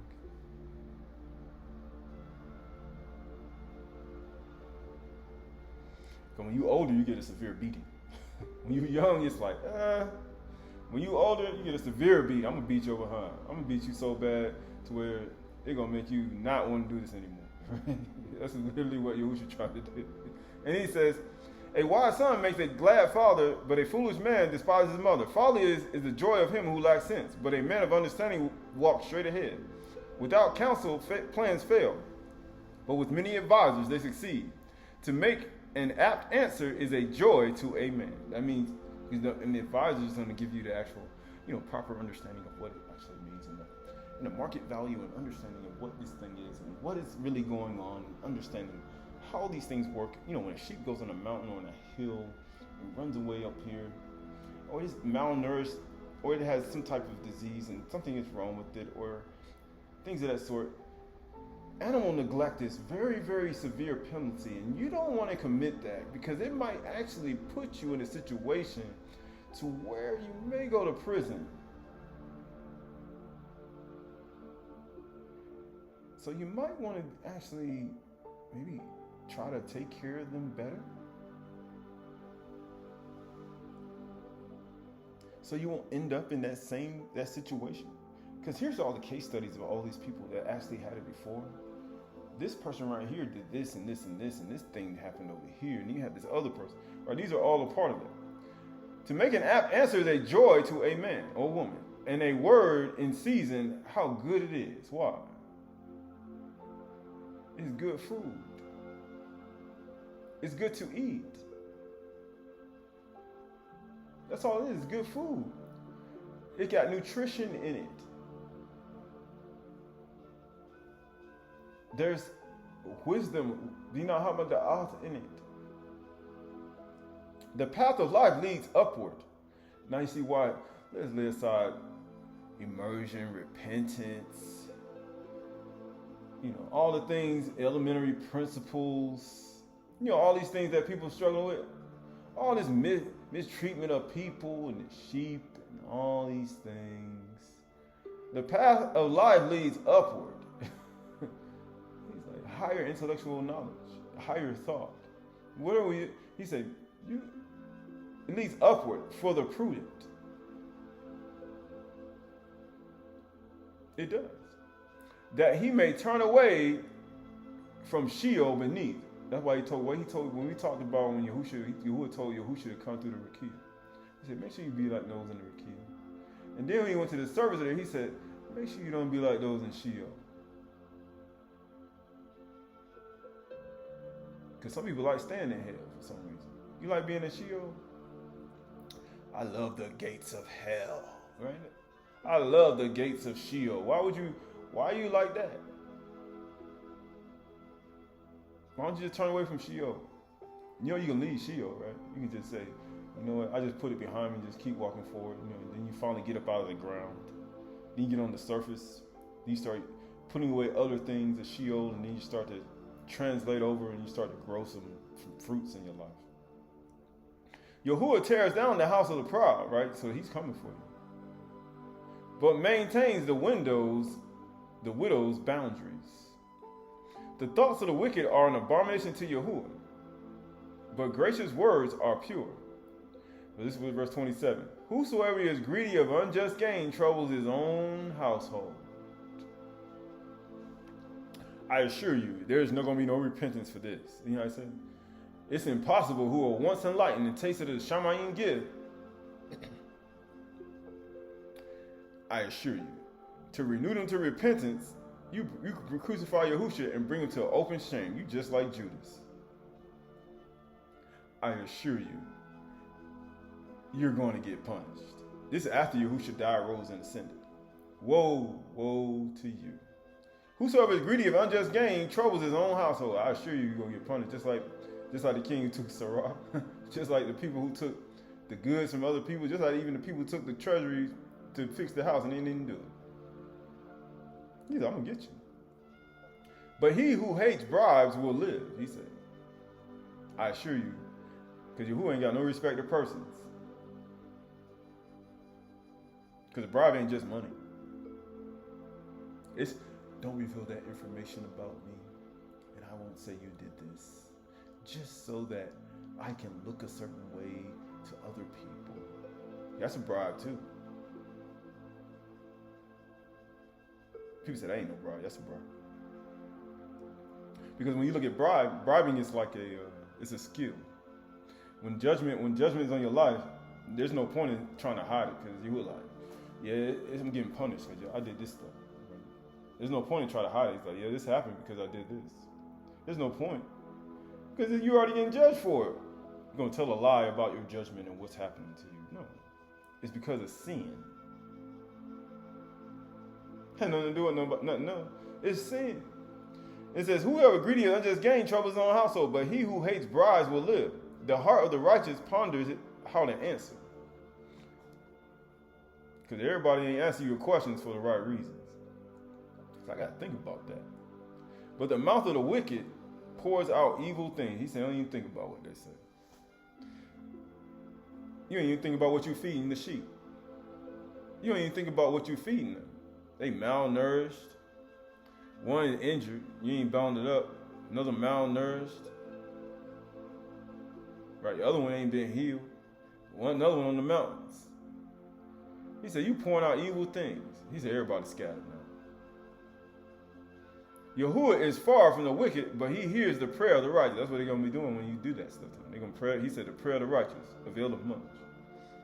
The light of the eyes rejoices the heart, and good news refreshes the bones. That's what he said. Now, how does good news refresh the bones? Because that's what Yahushua came to do. I can't teach the good news. What's the good news? That I died for your sins. That I'm against them shepherds. Matter of fact, I'm going to get them done. You just wait here. Because I am the one who heals your bones. And heals your shore. And heals your connection. He said, give praise to me. Why? It says the light of the eyes rejoices the heart. Why? Because the light of the body is the eye. And if that eye be or, the whole body is illuminated. But if that eye be evil, because wicked pour out evil things. He said, woe unto the shepherd. How great is that evil, and how great is that darkness. Yahuwah says, the light of the body, the light of the iron rejoices the heart, and good news refreshes the bones. He said, those who were malnourished, no longer malnourished no more. Those who were, he said, be healing to your shore and refreshment to your bones. Why? Because you ain't leaning to your own understanding. Right? Going to the book of Proverbs, chapter 3 and verse 20.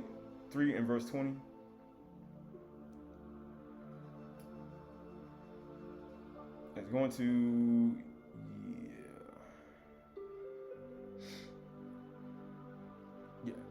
3 and 20. By his knowledge, the deeps broke open. Proverbs 3 and 20. And the clouds drop down dew. Why? Because that's what happens. Things start to grow that the sheep can eat. My son, do not lose sight of these things. Keep sound wisdom and discretion. They will be life to your soul and adornment to your neck. They will walk, and then you will walk on your way securely, and your foot will not stumble, because everything's a level highway. And if you lie down, you will not be afraid.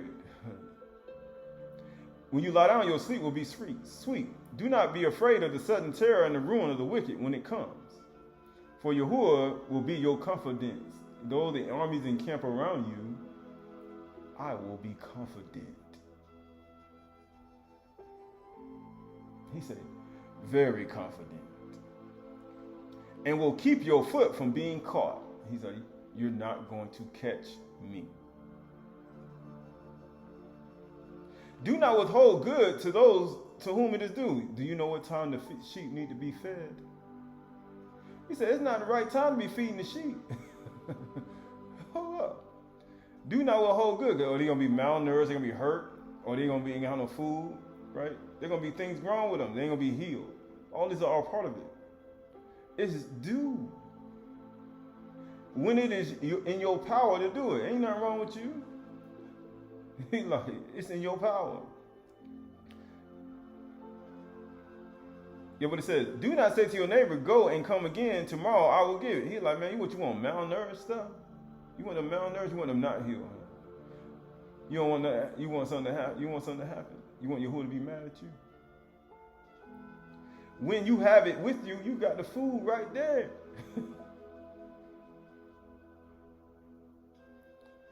Do not plan evil against your neighbor. You got the food right there. Nah, we'll do it tomorrow. Though. You know, we good. Forget the Shabbat, though. Who dwells trustingly beside you. Because they trust you. Why do you think people still around you? He said, I'm around a person, I trust them. That's the only reason I'm there. Do not contend with a man for no reason, when he has done you no harm. He said, don't do it. Do not envy a man of violence, and do not choose any of his ways. Now you see, well, all them people on the mountains, you came to slay my sheep. You had the sheep malnourished, hurt. You ain't bound them up. You ain't healed them. They scattered in the mountains. You got perpetual hatred, jealousy, and envy in your heart, and anger. For the devious person, you know what it says, do not envy a man of violence, and do choose none of his ways. For the devious person is an abomination to Yahuwah, but the upright are in his confidence. Who is that faithful and wise servant? When the master comes, he finds him so doing. Why? Because this is all a part of it. I have confidence in this person. I do. The Yahuwah's curse is on the house of the wicked. Why? But he baraks the dwelling of the righteous. Why? Because everybody's doing their job.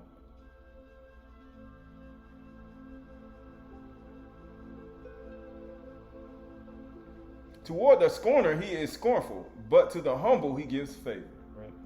So going to the same book.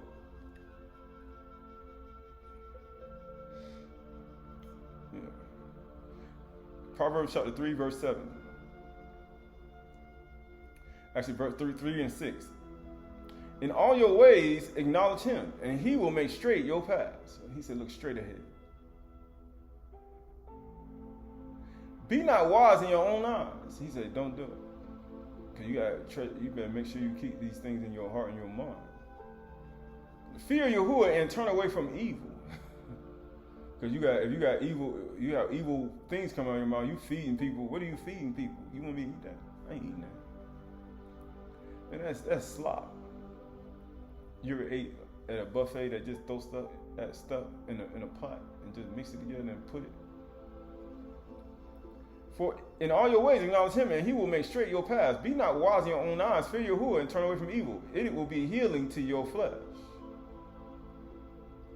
So if you don't feed nobody and they malnourished and they're not healed, it's because you are wise in your own eyes, and you are not your paths are not straight, and you're leaning to your own understanding. So that's why people are not healed. That's why people are malnourished, and that's why people are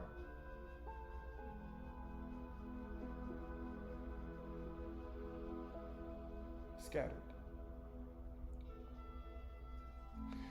It will be healing to your flesh and refreshment to your bones. Because that's what he's coming to do. He's going to refresh you. Because the good news is refreshment to the bones. It is. Why do you think Yahusha is refreshment to your bones? Why do you think when the woman heard the salutation of Maryam, he said the child leaped in her womb?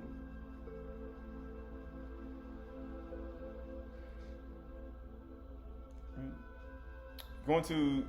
Going to the book of we almost finished. 3 more things and we're done. Right, so this is the book of this is the book of Yochanan.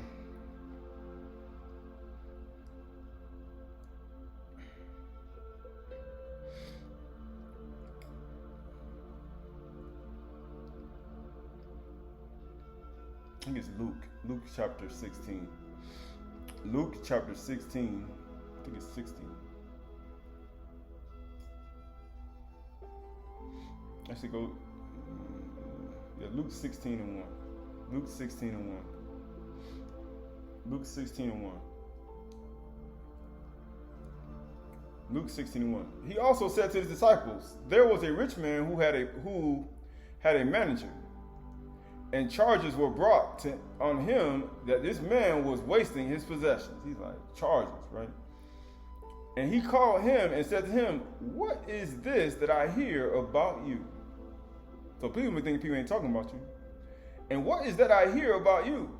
Turn in the account of your management, for you can no longer be manager, right? Because you talk about a manager, there's certain qualifications you got to meet, right? It's like a managerial position. Depends, right? And it says right here, and the manager said to himself, what shall I do since my master is taking the management away from me? He's like, I ain't got no job. You know how I say you're getting fired? You ever been fired from a job before?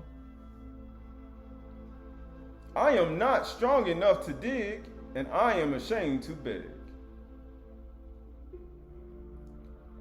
I have decided what to do so that when I am removed from management, people may receive me into their houses. Why? When you get removed from management, I mean you're homeless. I mean you ain't got no money. You ain't got nothing to do.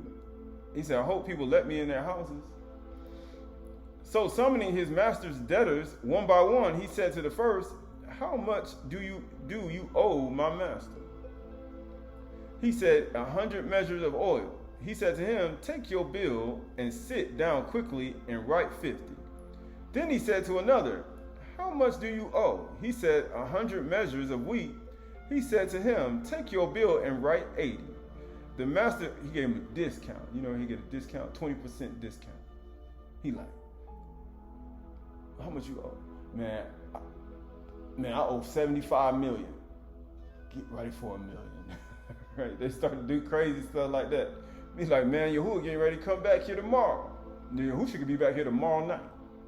What you gonna do tonight? Then he said to another, how much do you owe? He said 100 measures of wheat. And he said to him, take your bill and write 80.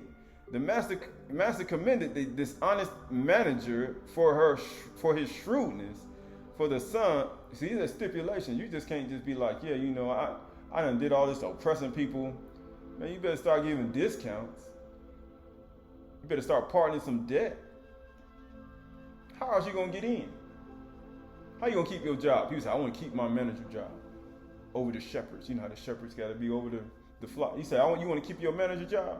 You better start giving discounts on them things. He said, how much you owe? The master commended the dishonest man, because you're dishonest if you don't do it. You're a dishonest manager. For his shrewdness, for the sons of this world are more shrewd in dealing with their own generation than the sons of light. And I tell you, make friends for yourselves by means of unrighteous wealth, so that when it fails, they may receive you into your eternal dwellings. Why? Because you thinking Yahuwah people are going to do that? No. Right, going to Luke chapter 3. Luke chapter 3. Luke chapter 3 and verse 8. Luke chapter 3 verse 8. Luke chapter 3 in verse 8. Luke chapter 3, verse 7. And he said, therefore, to the crowds that came out, Luke chapter 3, verse 7, to the crowds that came out to be immersed by him, he said, you brood of vipers, who warned you to flee the wrath to come? We just read about Yahuwah's wrath. And get what he said? Bear fruits in keeping with repentance, right? You got to bear fruit with repentance.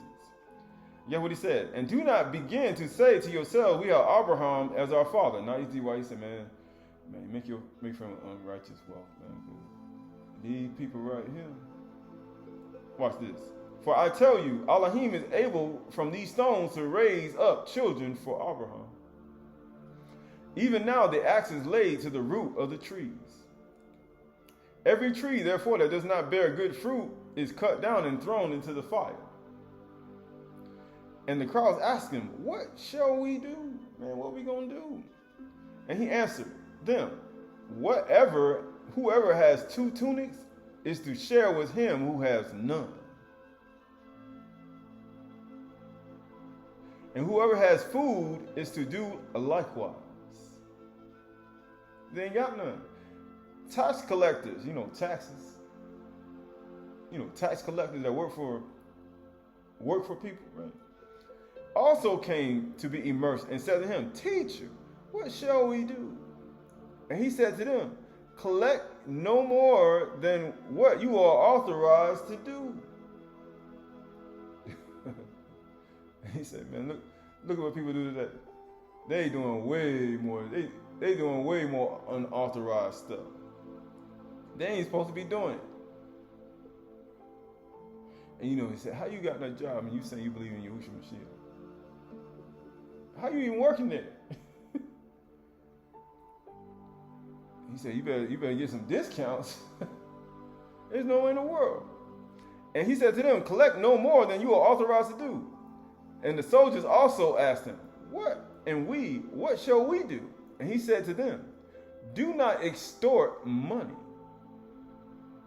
from anyone by threats or by false accusation, and be content with your wages. You know how they do in other countries. They officers and then they be like, you don't have your passport. And then what they do?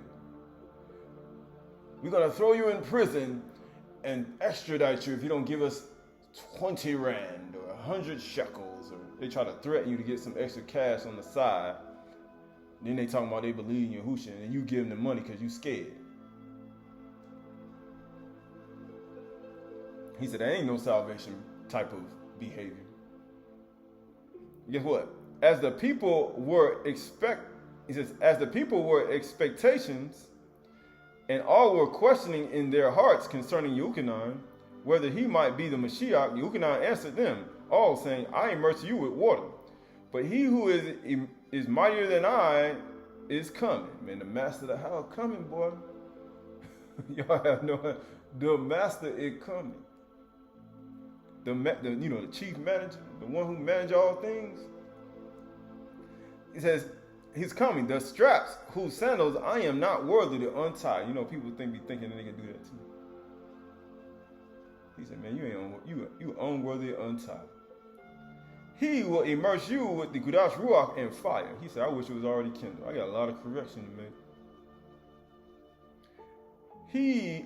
His winnowing fork is in his hand to clear his threshing floor and to gather the wheat into his barn. But the chaff he will burn with unquenchable fire. But he is not playing. So you read up, he said, man, people read that and they be like, I'm going to do exactly what he said to do, but I'm not going to do it. You go ahead, you got more tunics and more food than somebody else got, and you don't do nothing. Go ahead and you collect taxes way above what you're authorized to do. You go ahead and you threaten people with extort money from people, swindling through threats, and you see what happened to you when Yahushua get back here. Because he coming. Right? And he coming, right? So you look at the 10th month, right? Look at the yod. It's open right hand. But it also means to throw, attainment, hand. To give. right? We just read all that in the fruits meet for repentance, right? This is the 10th month. It's the very same thing. You got more tunics. So give to somebody who don't have. You do that with your hands. You got more food. Give it to the person with your hands. Why?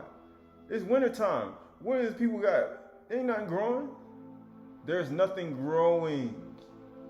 You got more food than somebody else does. You got more tunics than everybody else. People cold. Right? These are all a part of it. You want to go come out people in the wintertime for taxes and try to get more money, and good and well ain't nothing. Our harvesting and our planting seasons are during a certain time. We ain't making no money. Right? All this is a part of it. You taking money by threats because your wages ain't high enough, right? All these are all part of it. It means to receive. It means barak, hard work. Same thing. Deeds, worship. It means border, hand, measure, manhood, power. All this is a part of it. And you do this, you have the power to do all those fruits that Ukana was talking about. You got the power to do it. You say, I ain't got no power. You can do it. You got all those power. You got the power to do that. But then at the same time, you can do other things with your hands in your yard and your coffin. You can start doing things that you should not be doing. You can. It's a part of it, right? It's a part of it. Right? This is the law right here. You know how to say the law. You know how to say the law, right? This is the book of Leviticus chapter 25. Leviticus chapter 25 and 35. Yikra 25:35. If your brother becomes poor and cannot maintain himself with you, you shall support him as though he were a stranger and a sojourner, and he shall live with you. Take no interest from him or profit, but fear your Elohim, that your brother may live beside you. You shall not lend him your money at interest, nor give him your food for profit. You're supposed to be giving food out of the kindness of your heart. You ain't supposed to be, I gave you that food.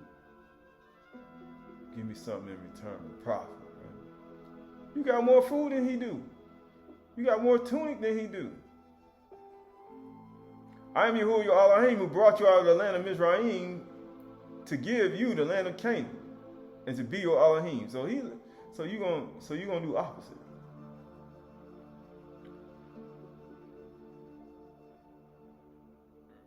These are all a part of it. Right? So this is the book of Leviticus chapter Yikra. This is the book of Leviticus 23 and 19. Deuteronomy, go to Deuteronomy 23:19. Deuteronomy 23:19. You shall not charge interest on loans to your brother. Interest on money, interest on food, interest on anything that is lent for interest. People are like, what are y'all doing? What are these people doing? This is why he said people just transgressing the law. With all these things that you see around you today in 2025 AD, you may charge a foreigner interest. That's why they consider you a foreigner, but that's why they charge you interest like this. You're not even a citizen. You think you're a citizen. They charge you interest on everything. You ain't no citizen. They don't even consider you nothing. Because you ain't a part of their brotherhood. You not. You may charge a foreigner interest. You may not charge your brother interest because you ain't their brother. That's why he said, man, you're a foreigner to these people.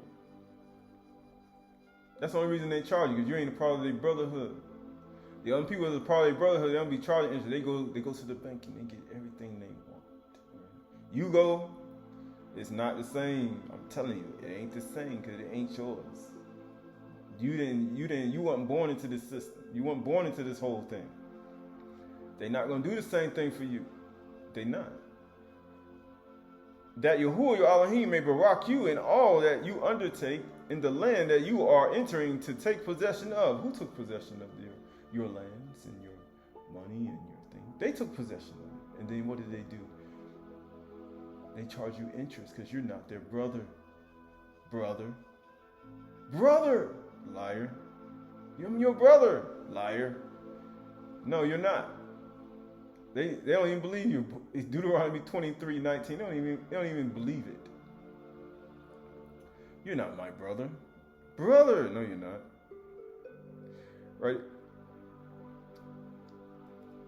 See, that's the whole point. Right? This is the last thing on this one. It says, Proverbs chapter 28. Mostly Proverbs chapter 28:7. Mostly Proverbs 28:6. Mostly Proverbs 28:6. Better is a poor man who walks in his integrity, right? You can get your money at interest. You can get your food at interest. You can do all these things at interest. You can get your loans at interest. But that poor man way better than you. That poor woman way better than you. You can take more taxes than you authorized to take, but that poor person way better than you. You can threaten people with your soldiers and with your people and get money, extra money from them. Right? You can pull them over and you can do whatever you got to do to get that money. Right? You can lie, you can create a lie, a false accusation just to get your quota up. You can do that. But just don't be saying you believe in Yahushua Mashiach. Don't say you immersed in his name. Don't do it. Because every person who name the name of your Mashiach, you must depart from iniquity. Right? You can't do that. Either that or Yahushua gonna come back here and it's over for you. There is none of that. You know how people say? There is none. Proverbs 28:4. Those who forsake the law praise the wicked. That's what happened. You forsake all that stuff we just read. But those who keep the law strive against him. He said, that's why you striving. He said, why are you striving against him? Because you ain't doing it. He said, I know people who listen to this. He said, I already know you're not doing it. Evil men do not understand justice, because you don't. But those who seek Yahuwah understand it completely. I understand it. Better is a poor man who walks in his integrity than a rich man who is crooked in his ways. You can charge interest on all that stuff. Yahuwah said you're wicked. The poor man better than you. The one who keeps the law, the Torah, is a son with understanding. And he said, man, you got some real good understanding. He said, make sure you get some more understanding too. But a companion of gluttons shames his father. You eat all the sheep, you cut the fat, you shave the shear, and you eat them and you gobble them up. Right? You stick your meat cleaver in there and you grab your little bit, you fat. Right? You fat. Right? You don't even get up. Your lamp ain't burning, your menorah ain't burning, your near went out. One malnourished, one ain't healed, one over here on the mountains, one over here doing this. You ain't even gonna get it. You ain't did nothing, right? The one who keeps the law is a son of understanding, but a companion of gluttons shames his father. That's why he said, I'm gonna put you all to shame. That's why Yahushua said that. He said, I'm gonna put you all, you rulers and authorities, to shame. Why? Whosoever multiplies his wealth by interest and profit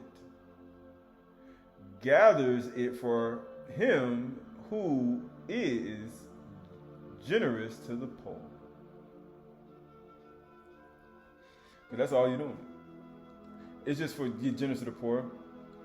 Right? Verse 9 says, if one turns away his ear from hearing the law, I say the law book, because it is a legal sentence that's against you. You know how you say the legal sentence against you. Why? Because it's legal. This is all a legal book. You say you ever been a lawyer before? This is a lawyer book. It's illegal. If one turns away his ear from hearing the legal book, even his prayer is an abomination. You will say, I don't want to hear nothing you got to say. You could offer 1,000 prayers. He said, you guilty in one point, you guilty of all of it. Yeah, but it said, whosoever misleads the upright into an evil way. So you're going to say, hey, you know what? It don't really matter. Will fall into his own pit. But the blameless will have a goodly inheritance, right? That's all part of it. But everything that happens for a reason, right? So this is Sirach 3:17-23. My son and daughter, go on thy business in Anu and meekness, and thou shalt be beloved of him that is approved. The greater thou art, the more humble thyself, and thou shalt find favor before Yahuwah. Because as shepherd and shepherdess, you're supposed to be able to guard and manage your households, manage your house, manage your body, manage your households, manage what you have, and make sure you keep it the way Yahuwah said. or you get curses on your life and your household. Because this is all a part of it. Many are in high places of renown, but mysteries are revealed unto the Aydah, the meek. For the power of Yahuwah is great, and honor with the lowly. Seek not out things that are too hard for thee, neither search for things that are above thy strength. Because it'll be above your strength and not. He said it's above your strength. Why would Yahuwah say to the shepherds, you know, some on the mountains, some are scattered on the hills. They all over the place. And you ain't even got up and go get them. And it's in your strength to do it. To seek out those things and bring them back. It's in your strength. It's in your hand. You got the food in your hand. You say to your neighbor, come back tomorrow, I'll give it to you tomorrow. And you can give it to him. It's in your strength. You make it seem like, oh, you can't carry it, you can't hold it up for 5 seconds and give it to him. It ain't even above your strength to even do that. It's not above your strength to say, hey, you know what? You know how light a word is to say, don't worry about the debt. You know how light a word that is? It's just a word. It's not even, it's not even something that's above your strength. You could just say that.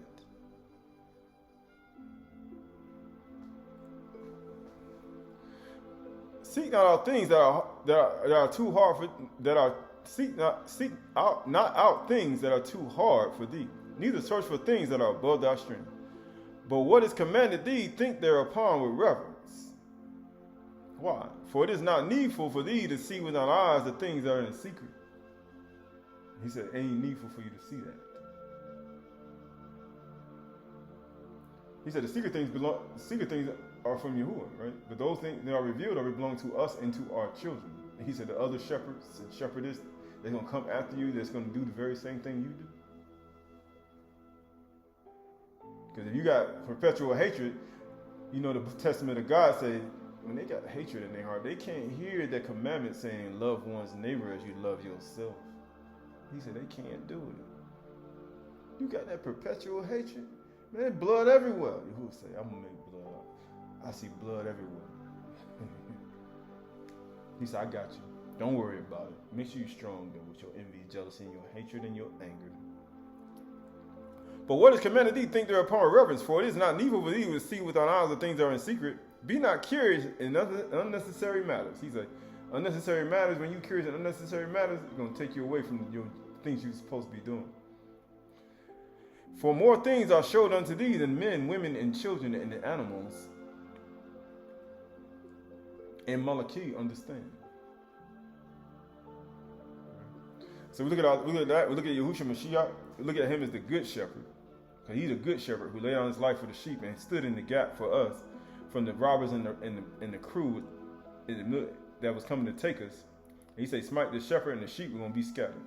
Knowing that they were scattered because they came to take down the good shepherd, because the evil shepherds didn't like the good shepherd, because the good shepherd was the one that was over the flock that would go and protect the sheep. So they killed the good shepherd. So everybody would be scattered.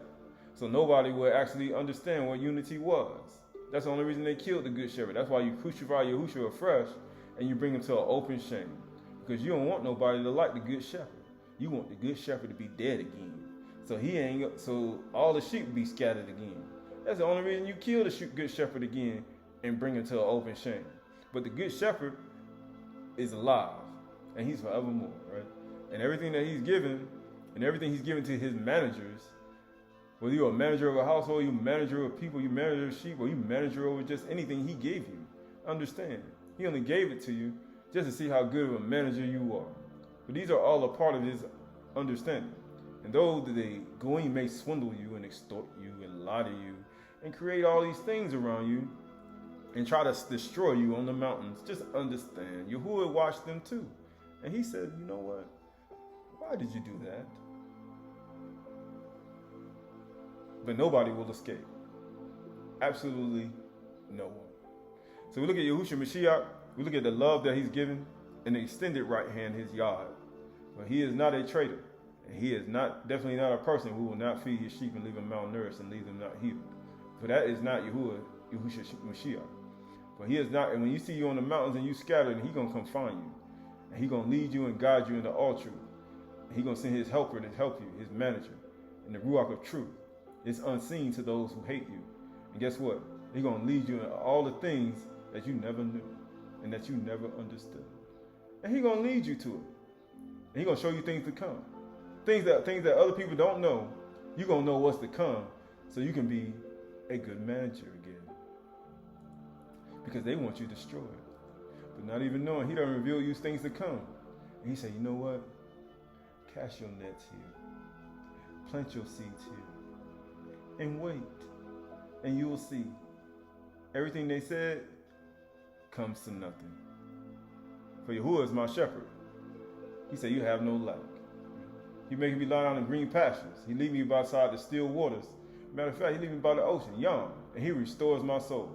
Yea, though He said, I walk through the valley of the shadow of death, I will fear no evil. For Yahuwah is in me, with me, and in me. Thy rod and thy staff, they comfort me. And you know what David said? He said, and I will dwell in the house of Yahuwah forever. And that's what He said. So we look at ourselves, we look at our inward being. We look at the truth that will make you free. For the truth of the higher and lighter being of Yahushua Mashiach, He said, we all have one teacher. You are brothers and sisters, right? We should walk in righteousness, right? Always in His light, in His love, in His compassion. So we look at ourselves, we look at our inward being, we look at our inward thoughts. And we allow our thoughts in our mind to be regulated and to be directed on the path that He wants us to be on, and look straight ahead. And keep our eyes forward. And keep it as frontly between our eyes, always. And not to walk in our own imaginations, and our own thoughts, and our own mind. For if we do these things, we will pour out evil things toward other people, and He'll be feeding His sheep things that will cause them to be scattered. Scattered all around. And you'll be sowing all types of things that He never told you to say. And you'll be saying things you should not say. And these things will be a legal sentence against you. A legal sentence from the law book. For this is the gate of life, and good works to the city of salvation. For the meek, a new shall inherit the earth. The meek shall inherit the earth.